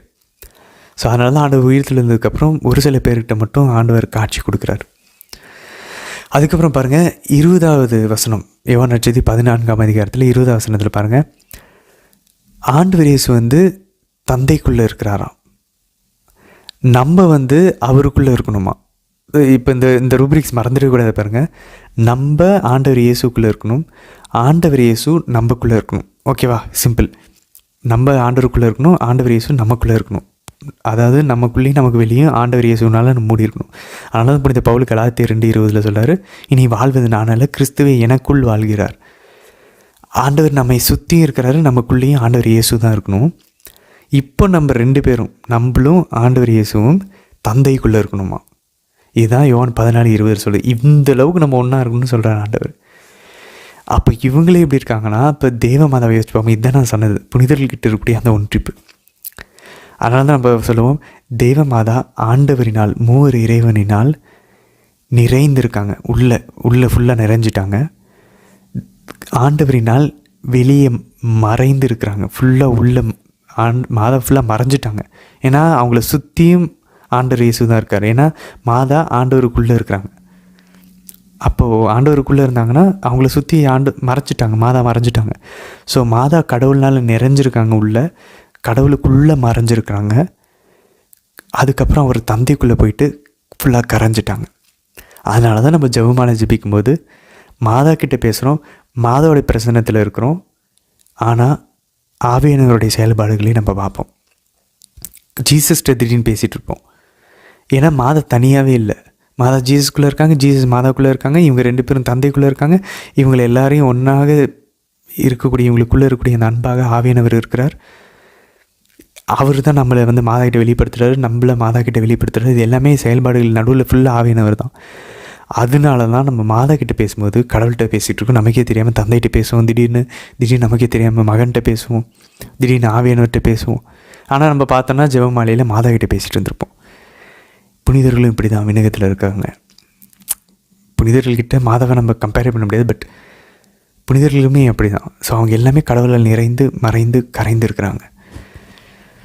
ஸோ இது மறந்துடக்கூடாது. நம்ம ஜெபமாலையில் இப்போ மாதாட்ட ஜெபிக்கும் போது திடீர்னு நமக்கே தெரியாமல் நம்ம ஜீசஸோட கான்டாக்டில் வருவோம், தொடர்பில் வருவோம், திடீர்னு தந்தையின் தொடர்பில் வருவோம். சரி, அடுத்த வசனம் பாருங்கள், 21ஆம் வசனத்தில். ஏற்கனவே யோவான் 14:15ன்னா, என் மீது அன்பு கொண்டு இருப்போர் என் கட்டளைகளை ஏற்று கடைபிடிப்பர். ஸோ ஆண்டவர் அன்பு செய்கிறது, அவர் கட்டளைகளை கடைபிடிக்கிறது. Okay, fine. ஆண்டவர் இப்போ என்ன அன்பு செய்வாரா? அதுக்கு என்ன? சரி, நான் ஆண்டவர் அன்பு செய்கிறேன்னா நான் கட்டளையை கடைபிடிக்கணும். ஆண்டவர் என்ன அன்பு செய்யணும்னா நான் என்ன பண்ணணும்? அந்த கேள்விக்கு பதில் தான் யோவான் 14:21 பாருங்கள், என் கட்டளைகளை ஏற்று கடைபிடிப்பவர் என் மீது அன்பு கொண்டுள்ளார். ஓகே, அதை நாங்கள் 15ஆவது வசனத்துலேயே நம்ம தெரிஞ்சுக்கிட்டோம். என் மீது அன்பு கொண்டு இருப்பவர் மீது தந்தையும் அன்பு கொண்டு இருப்பார். ஓ, அப்போ நம்ம ஜீசஸ் அன்பு செஞ்சோன்னா ஆட்டோமேட்டிக்காக தந்தை நம்மை அன்பு செய்வாராம். அப்போ தந்தை நம்மளை அன்பு செஞ்சுட்டாருன்னா உடனே என்ன பண்ண, தந்தை செய்வதை தான் மகன் செய்கிறாரு. நம்ம அதான் யோவான் நற்செய்தி 5ஆம் அதிகாரத்தில் வாசிக்கிறோம். தந்தை எதெல்லாம் செய்கிறாரோ அதை அப்படியே பார்த்து மகனும் செய்கிறார். அப்போது தந்தை உங்களை அன்பு செய்தார், நானும் அவர் மீது அன்பு கொண்டு அவருக்கு என்னை வெளிப்படுத்துவேன். ஸோ நம்ம ஸ்டார்ட் பண்ணணும்.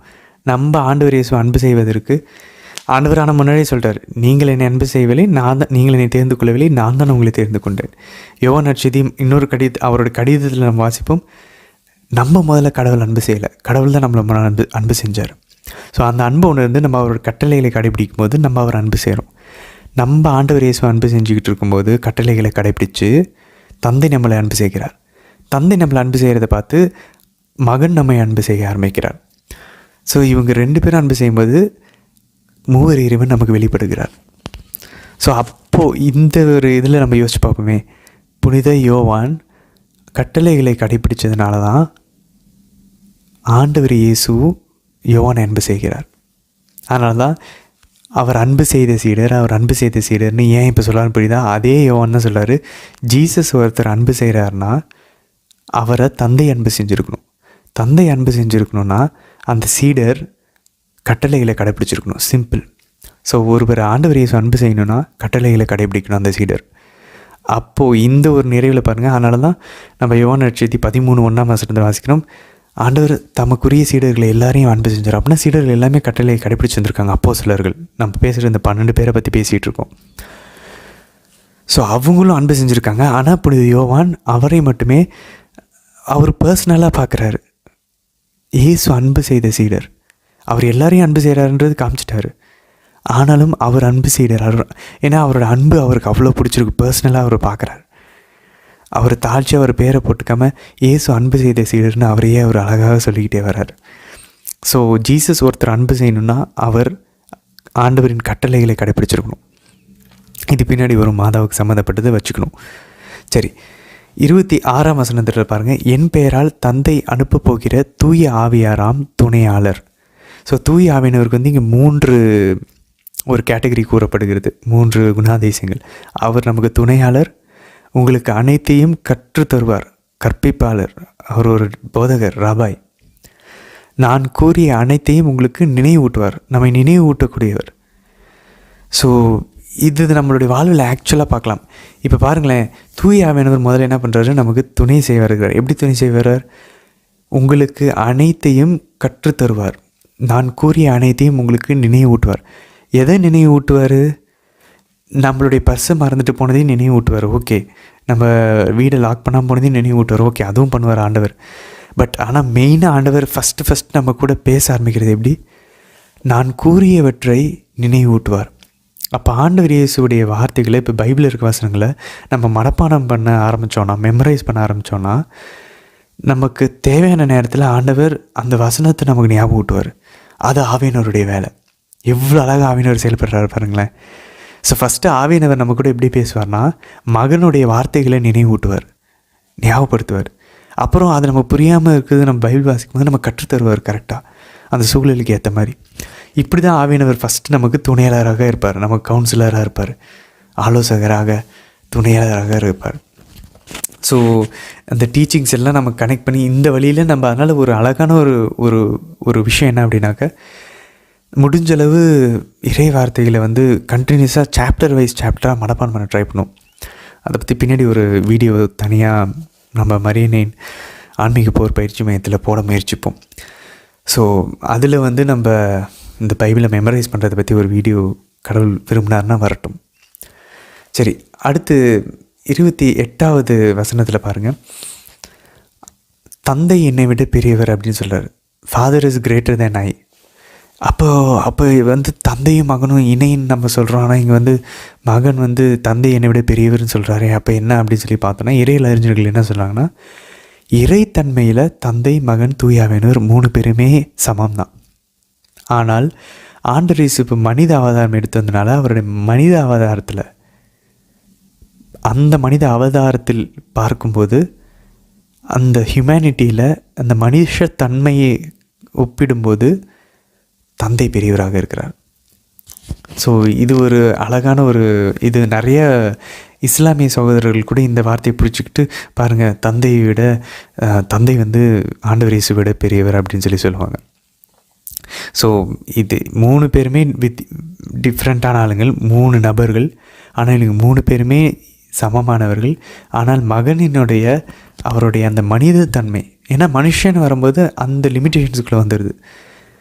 ஆண்டவரனுடைய அந்த மனித குணாதிசயங்களுக்கு தந்தை வந்து வெளியே அப்பாற்பட்டவர், அதனால் தந்தை பெரியவராக இருக்கிறார் அப்படின்னு சொல்லி இறையியல் அறிஞர்கள் சொல்கிறாங்க.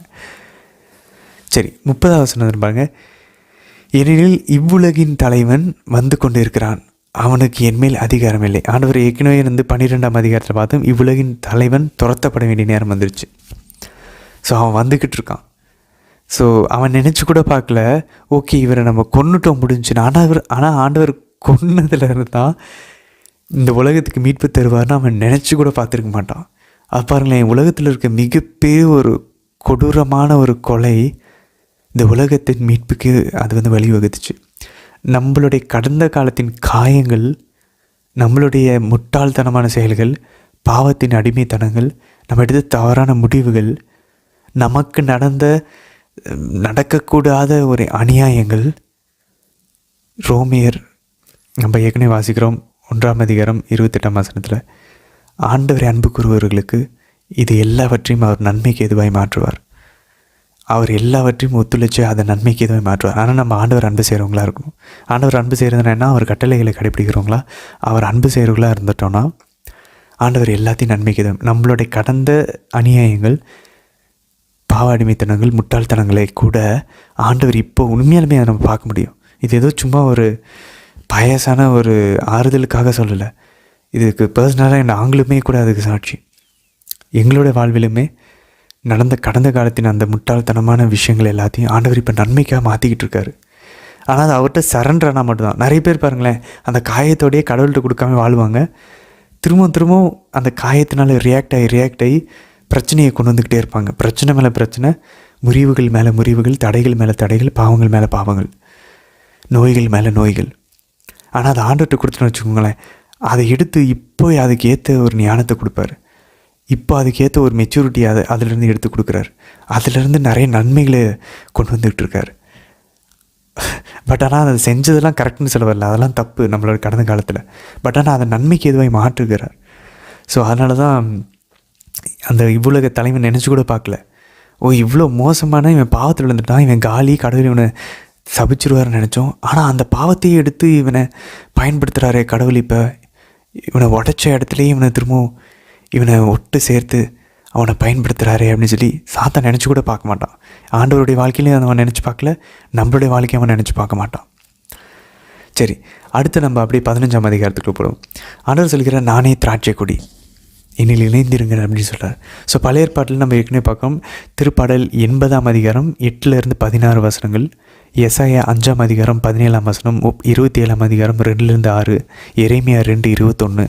இதில் எல்லாத்துலேயுமே இஸ்ரேலை ஒரு திராட்சை கொடியாக சித்தரிக்கப்படுகிறது.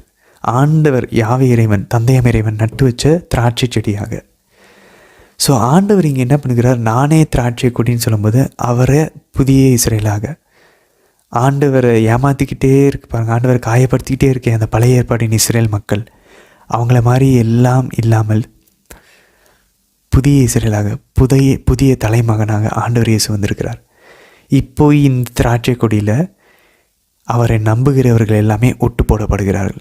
புதிய உடன்படிக்கையின் வழியாக, ஞானஸ்தானத்தின் வழியாக, அவரோட நற்கருணையிலும் வார்த்தையிலும் இணைஞ்சிருக்கும் போது எவ்வளோ இது ஆண்டவர் எங்கே சொல்கிறாரு பாருங்கள், இறுதி ராவணம் போது நானே திராட்சை கொடின்றார், என்னில் இணைந்திருங்கள் அப்படின்றார். Abide in me, I am true wine அப்படின்றார்.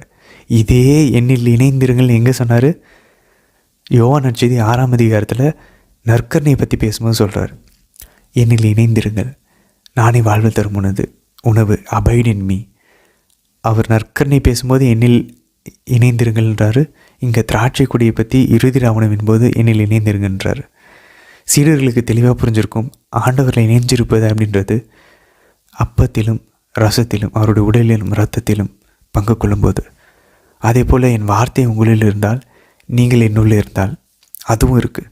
ஸோ அவருடைய உடல், அவருடைய இரத்தம், வார்த்தை, இந்த 3ல் இணைஞ்சிருந்தோன்னா இந்த 3லேருந்து நம்ம ஆவியானவரை பெற்றுக்கொள்ளலாம். சரி, அடுத்து பாருங்கள், இன்னொரு முக்கியமான விஷயம். ஆண்டவர் 15ஆம் அதிகாரம் 2ஆம் வசனத்தில் கனித்தரும் அனைத்து கொடிகளையும் மிகுந்த கனித்தருமாறு கழித்து விடுவார் அப்படின்னா அதை அந்த ப்ரூன்னு சொல்கிறாங்க. அப்படின்னா சுத்திகரிப்பார்னு அர்த்தம். இதை தான் நம்ம சுத்திகரிப்பின் நிலைன்னு சொல்கிறோம்.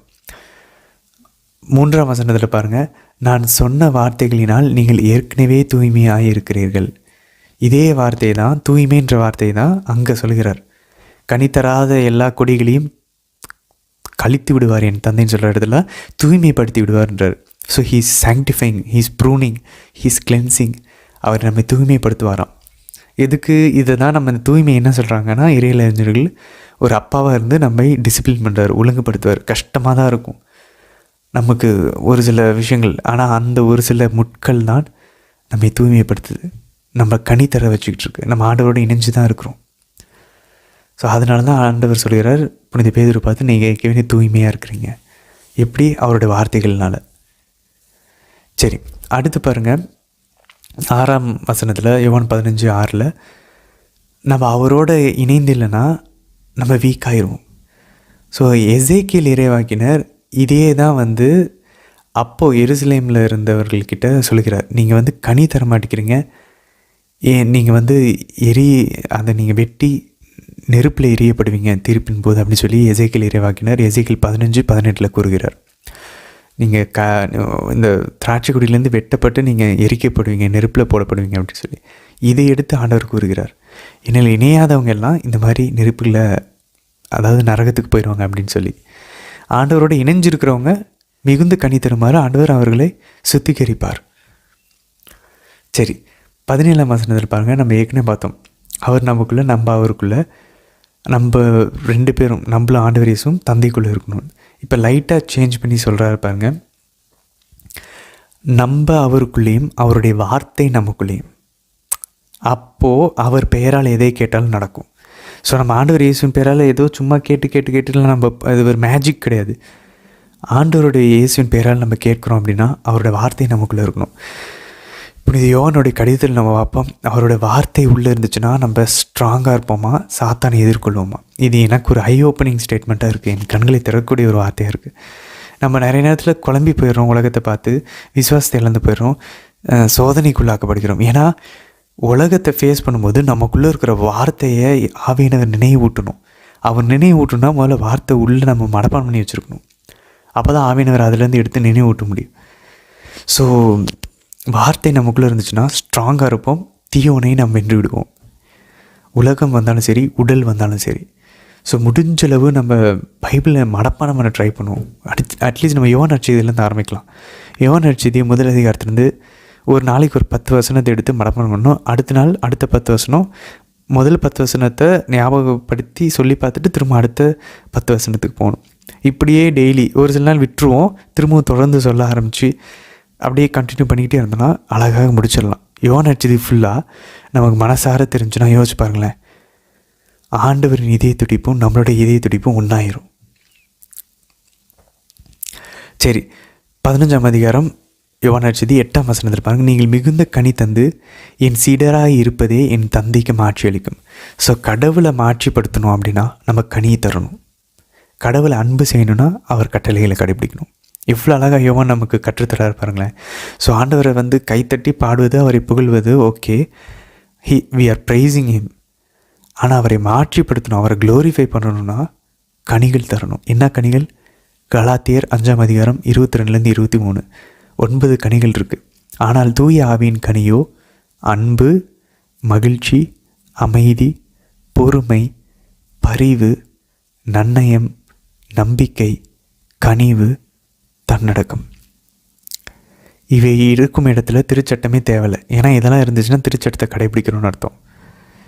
ஆனால் நம்மளோட கத்தோலிக்க திருவையின் மறைக்கல் 1832 பத்தியில் 1832 இன்னொரு 3 எக்ஸ்ட்ரா கனிகள். ஏன்னா அது லத்தீன் உலகத்தா மொழிபெயர்ப்பின்படி புனித ஜெரோம் அதில் இன்னொரு 3 கனிகளில் இந்த கலாத்தியர் 5 ஆட் பண்ணுறாரு.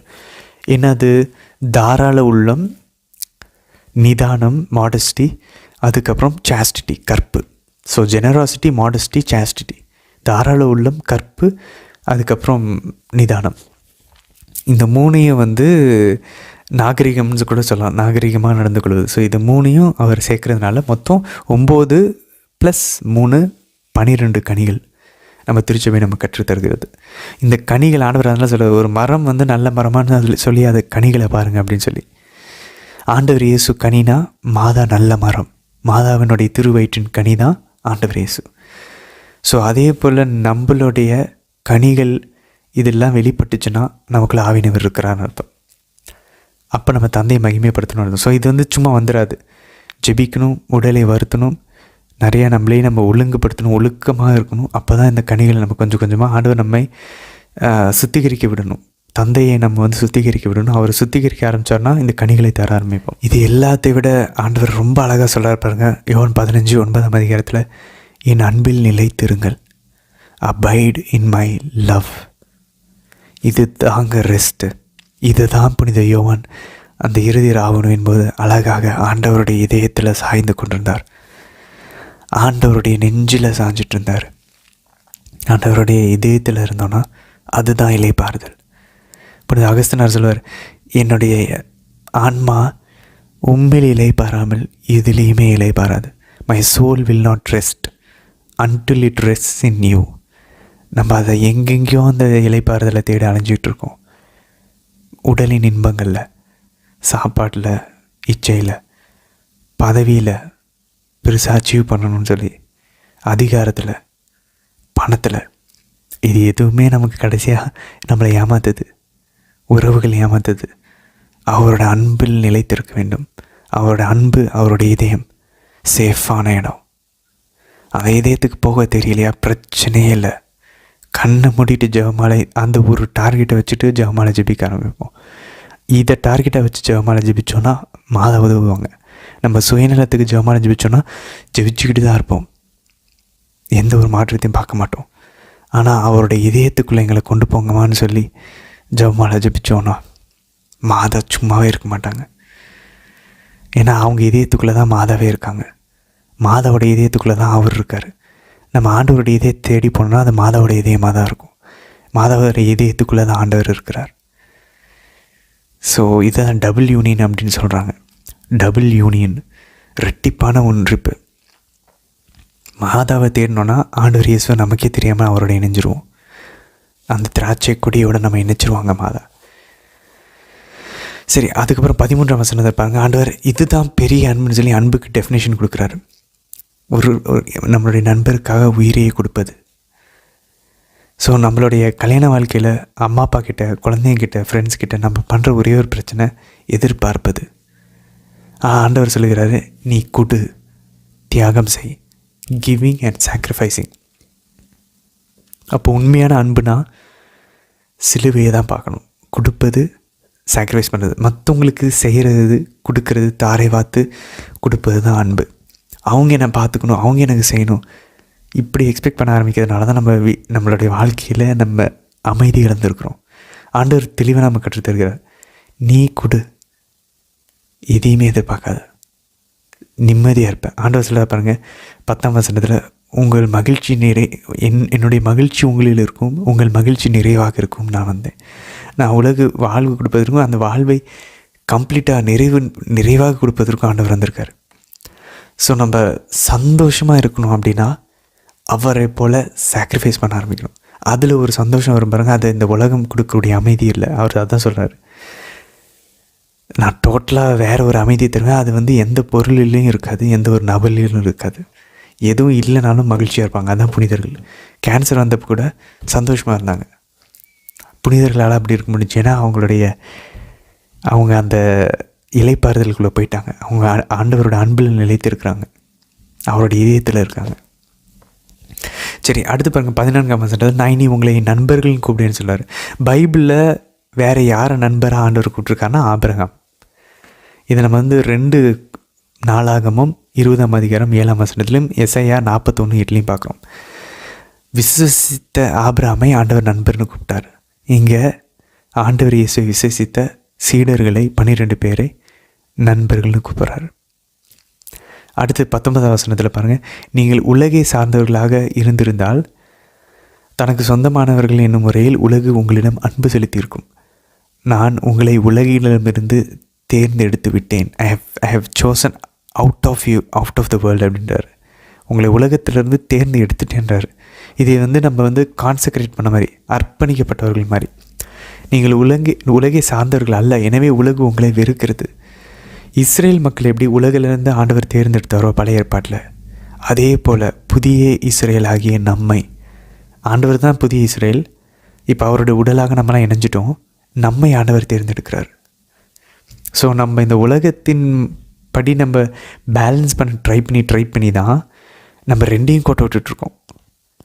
உலகத்துலேயும் நம்ம சக்ஸஸ்ஃபுல்லாக இருக்கிறதுல கடவுளையும் சக்ஸஸ்ஃபுல்லாக இருக்கிற இந்த உலகத்தை விடுவோமே, கடவுள்கிட்ட இறங்குவோமே டோட்டலாக. அப்போ நம்ம அவருக்கு உரியவர்களாக நம்ம வாழ ஆரம்பிப்போம். எந்த ஒரு சலனமும் இல்லாமல் நிம்மதியாக தைரியமாக வீர நடப்போடுவோம்.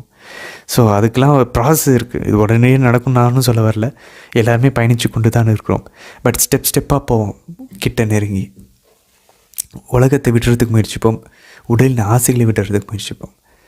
ஆண்டவர் 22ஆம் வசனத்தில் பாருங்கள், கடவுளுடைய வார்த்தை நமக்கும் தெரியும், இனி நமக்கு எந்த ஒரு சாக்கப்போக்கும் சொல்ல முடியாது. ஒருவேளை ஆண்டவர் இதெல்லாம் சொல்லாமல் இருந்ததுன்னா எனக்கு தெரியாத ஆண்டவரேன்னு சொல்லிட்டு போயிருந்துருக்கலாம். இப்போ நம்ம கையில் பைபிளே இருக்குது. நிறைய பேர் படிக்காமலே இருக்காங்க, நம்மளாவது படிக்க முயற்சிச்சிருக்கோம். பட் ஆனால் இப்போ நமக்கு இன்னும் சாக்குப்போக்கே இல்லை. இனி நம்ம உலகத்தை வேறு மாதிரி பார்க்கணும். நம்மளை உயிர்த்தெழுந்த லாசராக பார்க்கணும். இவன் வேறு மாதிரி முன்னே இருந்தான், இப்போ வேறு மாதிரி இருக்கானேன்னு பார்க்கணும். நம்ம நேற்று விளக்க உரையில் பார்த்ததே போல் செத்திருந்த லாசருக்கும் உயிரோட ரெண்டும் ஒரே லாசர் தான். ஆனால் அவங்களுக்கு ஒரு டிஃப்ரென்ஸ் தெரிஞ்சிச்சு. ஏன்னா அவங்க இதுக்கு முன்னாடி செத்த லாசரை பார்த்தாங்க. அதே போல் இப்போது நம்மளுடைய வாழ்க்கையின் முறையில் நம்மளுடைய கனிகளை பார்த்து, இந்த கனிலாம் இவன் இதுக்கு முன்னாடி தரவே மாட்டானே, இவன் எப்படி இவ்வளோ பொறுமையாக இருக்கான், இவ்வளோ தன்னடக்கத்தோடு இருக்கான், இவ்வளோ அன்பாக இருக்கான், கனிவாக இருக்கான். இப்போ நம்ம உயிர்த்தெழுந்த லாசர்னு அவங்களுக்கு காட்டுவோம். ஏன்னா நம்ம பைபிளை வாசிச்சுக்கிட்டு இருக்கோம். இந்த வார்த்தை நமக்குள்ளே இருக்குது, இது வேலை செய்யுது, நம்மை சுத்திகரிக்குது. தந்தை நம்ம சுத்திகரிச்சிட்ருக்காரு கனி தருவதற்காக. ஸோ அதனால் கடவுள் இருக்காருன்னு நமக்கு தெரிஞ்சிச்சு. ஆண்டவருடைய இதே துடிப்பை கேட்டுக்கிட்டு இருக்கோம். இன்னும் 2 நாள் முடிச்சிருவோம். விண்ணகம் நரகம்னு ஒன்று இருக்குன்னு தெரிஞ்சு இனி இந்த கண்ணோட்டத்தில் நம்ம வாழ்க்கையை மாற்றிக்க முயற்சிக்கணும். இனி நம்ம எடுக்கிற முடிவுகள் எல்லாம் இந்த உலகத்தில் சர்வைவ் ஆகிறதுக்கு, பிழைக்கிறதுக்கு இல்லை. இதை தாண்டி ஒரு உலகம் இருக்குது, அதுக்கு நம்ம ஆண்டவர் அனுப்புகிறார். இந்த உலகத்தில் இருக்க நம்மளுடைய ஃப்ரெண்ட்ஸு, நண்பர்கள் எல்லாரையும் கூட்டிகிட்டு வர்றதுக்கு நம்மை பயன்படுத்த விரும்புகிறார். அவர் அலோவ் பண்ணுறோமா, அதுதான் கேள்வி. நமக்குள்ளே வேலை செய்ச்சு நம்மளையும் மாற்றுறதுக்கு. 15ஆம் அதிகாரம் 25ஆம் வசனத்தில் பாருங்கள், ஆனால் சொல்கிறார், அவர்களுடைய சட்டம். யார்? அந்த யூதர்களை பார்த்து சொல்கிறார், அவர்களுடைய சட்டத்தில் அப்படின்னு சொல்லி. ஸோ ஆண்டவர் அந்த சட்டத்தை அவங்க பார்க்குற பார்வை தவறுன்னு சொல்கிறார். பழைய ஏற்பாட்டை தப்புன்னு சொல்லலை. 27ஆவது வசனத்தில் பாருங்கள், யோவான் 15, தூய ஆவியானவர் சான்று பகர்கிறார், நீங்களும் சான்று பகரணும்னு சொல்கிறார். ஏனெனில் நீங்கள் தொடக்கத்திலேருந்து என்னோடு இருந்தவர்கள் அப்படின்னு சொல்லி. ஸோ ஆண்டவர் கடைசி நேரத்தில் இந்த கட்டளைகள் அன்பர்களே, நம்மளும் இப்போ புனித யோவானோட 12 சீடர்களோட அந்த மேல்மடி அறையில் உட்காந்துட்டு இருக்கோம். நாளைக்கு இன்னும் 2 அதிகாரங்கள் இருப்போம். அதுக்கப்புறம் ஆண்டவரோட சேர்ந்து கெத்செமனிக்கு பயணிப்போம். நம்ம யோவானோட சேர்ந்து பயணிச்சிருக்கிறோம். ஆண்டவருடைய இதே துடிப்பை பார்த்துருக்குறோம். ஆண்டவர் இப்போ கடைசியாக நம்மகிட்ட கேட்குறது, நீங்களும் என்னோட இந்த 21 அதிகாரங்களில் என்னோடய வாழ்வில், அடையாளங்களில் என்னுடைய மாட்சியை பார்த்துருக்கீங்க, என்னுடைய நேரத்தில் என் கூட இருந்திருக்கீங்க. ஆவியானவர் சான்று பகருகிறார் என்னை குறித்து உங்ககிட்ட. நீங்களும் என்னை பற்றி சான்று பகருவீங்களா? அன்பர்கள், நம்ம பைபிள் வாசித்து முடித்தோன்னா டிசம்பர் மாதம் வரைக்கும் நம்ம பயணிப்போம். ஸோ வாசித்து முடித்ததுக்கப்புறம் கடைசியாக ஆண்டவர் நம்மகிட்ட எதிர்பார்க்கறது என்ன தெரியுமா? சிம்பிளாக சொல்லணும்னா, சமாரிய பெண்ணை போல் நம்ம அந்த தண்ணி குடத்தை விட்டுட்டு போவோமா, இல்லை தண்ணி குடத்தை எடுத்துக்கிட்டு ஆண்டவர்கிட்ட இவ்வளோ நாள் பேசிகிட்டு இருந்துட்டு தண்ணி குடத்தை எடுத்துகிட்டு போயிட்டு தண்ணி முண்டுட்டு நம்ம வேலையை நம்ம பார்த்துட்டு போவோமா? அதுக்கு தான் ஆண்டவர் நம்மக்கிட்ட இருக்கிற கடைசி கேள்வியாக தான். ஆண்டவர் இவ்வளோ நேரம் நம்மளோட ஒவ்வொரு வருஷம், இந்த வருஷம் ஃபுல்லாக ஒவ்வொரு நாளும் பேசியிருக்காரு. சமாரிய பெண் கூட பேசினதே போல் நம்மளை எப்படியாவது புரிஞ்சிக்க வைக்க ட்ரை பண்ணிகிட்ருக்காரு. ஒளியை கொடுக்குறாரு, சுத்திகரிக்கிறாரு. அவரை வெளிப்படுத்த அவர் முயற்சிகிட்ருக்காரு. நம்ம அவரை அனுமதிக்கவும் நம்மளும் முயற்சிச்சிட்ருக்கோம். ஆனால் இந்த வருஷம் முடியும் போது தண்ணி குடத்தை விட்டுட்டு, படகை விட்டுட்டு, மீன் வலைகளை விட்டுட்டு நம்மளுடைய வேலை செய்கிற இடத்துக்கு, நம்மளுடைய குடும்பத்துக்கு, நம்மளுடைய நண்பர்கள்கிட்ட நான் மெஸ்ஸியாவை கண்டுட்டேன்னு சொல்லி சொல்ல முடியுமா? அதுக்கு நம்மை தயாரிப்போம். அது வேணும் ஆண்டவரே, எனக்கு அந்த டிரான்ஸ்ஃபர்மேஷன் வேணும் அப்படின்னு கேட்போம். அதுக்காக தொடர்ந்து பயணிக்கலாம். நாளை தினத்தில் சந்திக்கலாம் அன்பார்ந்தவர்களே. ஆமென்.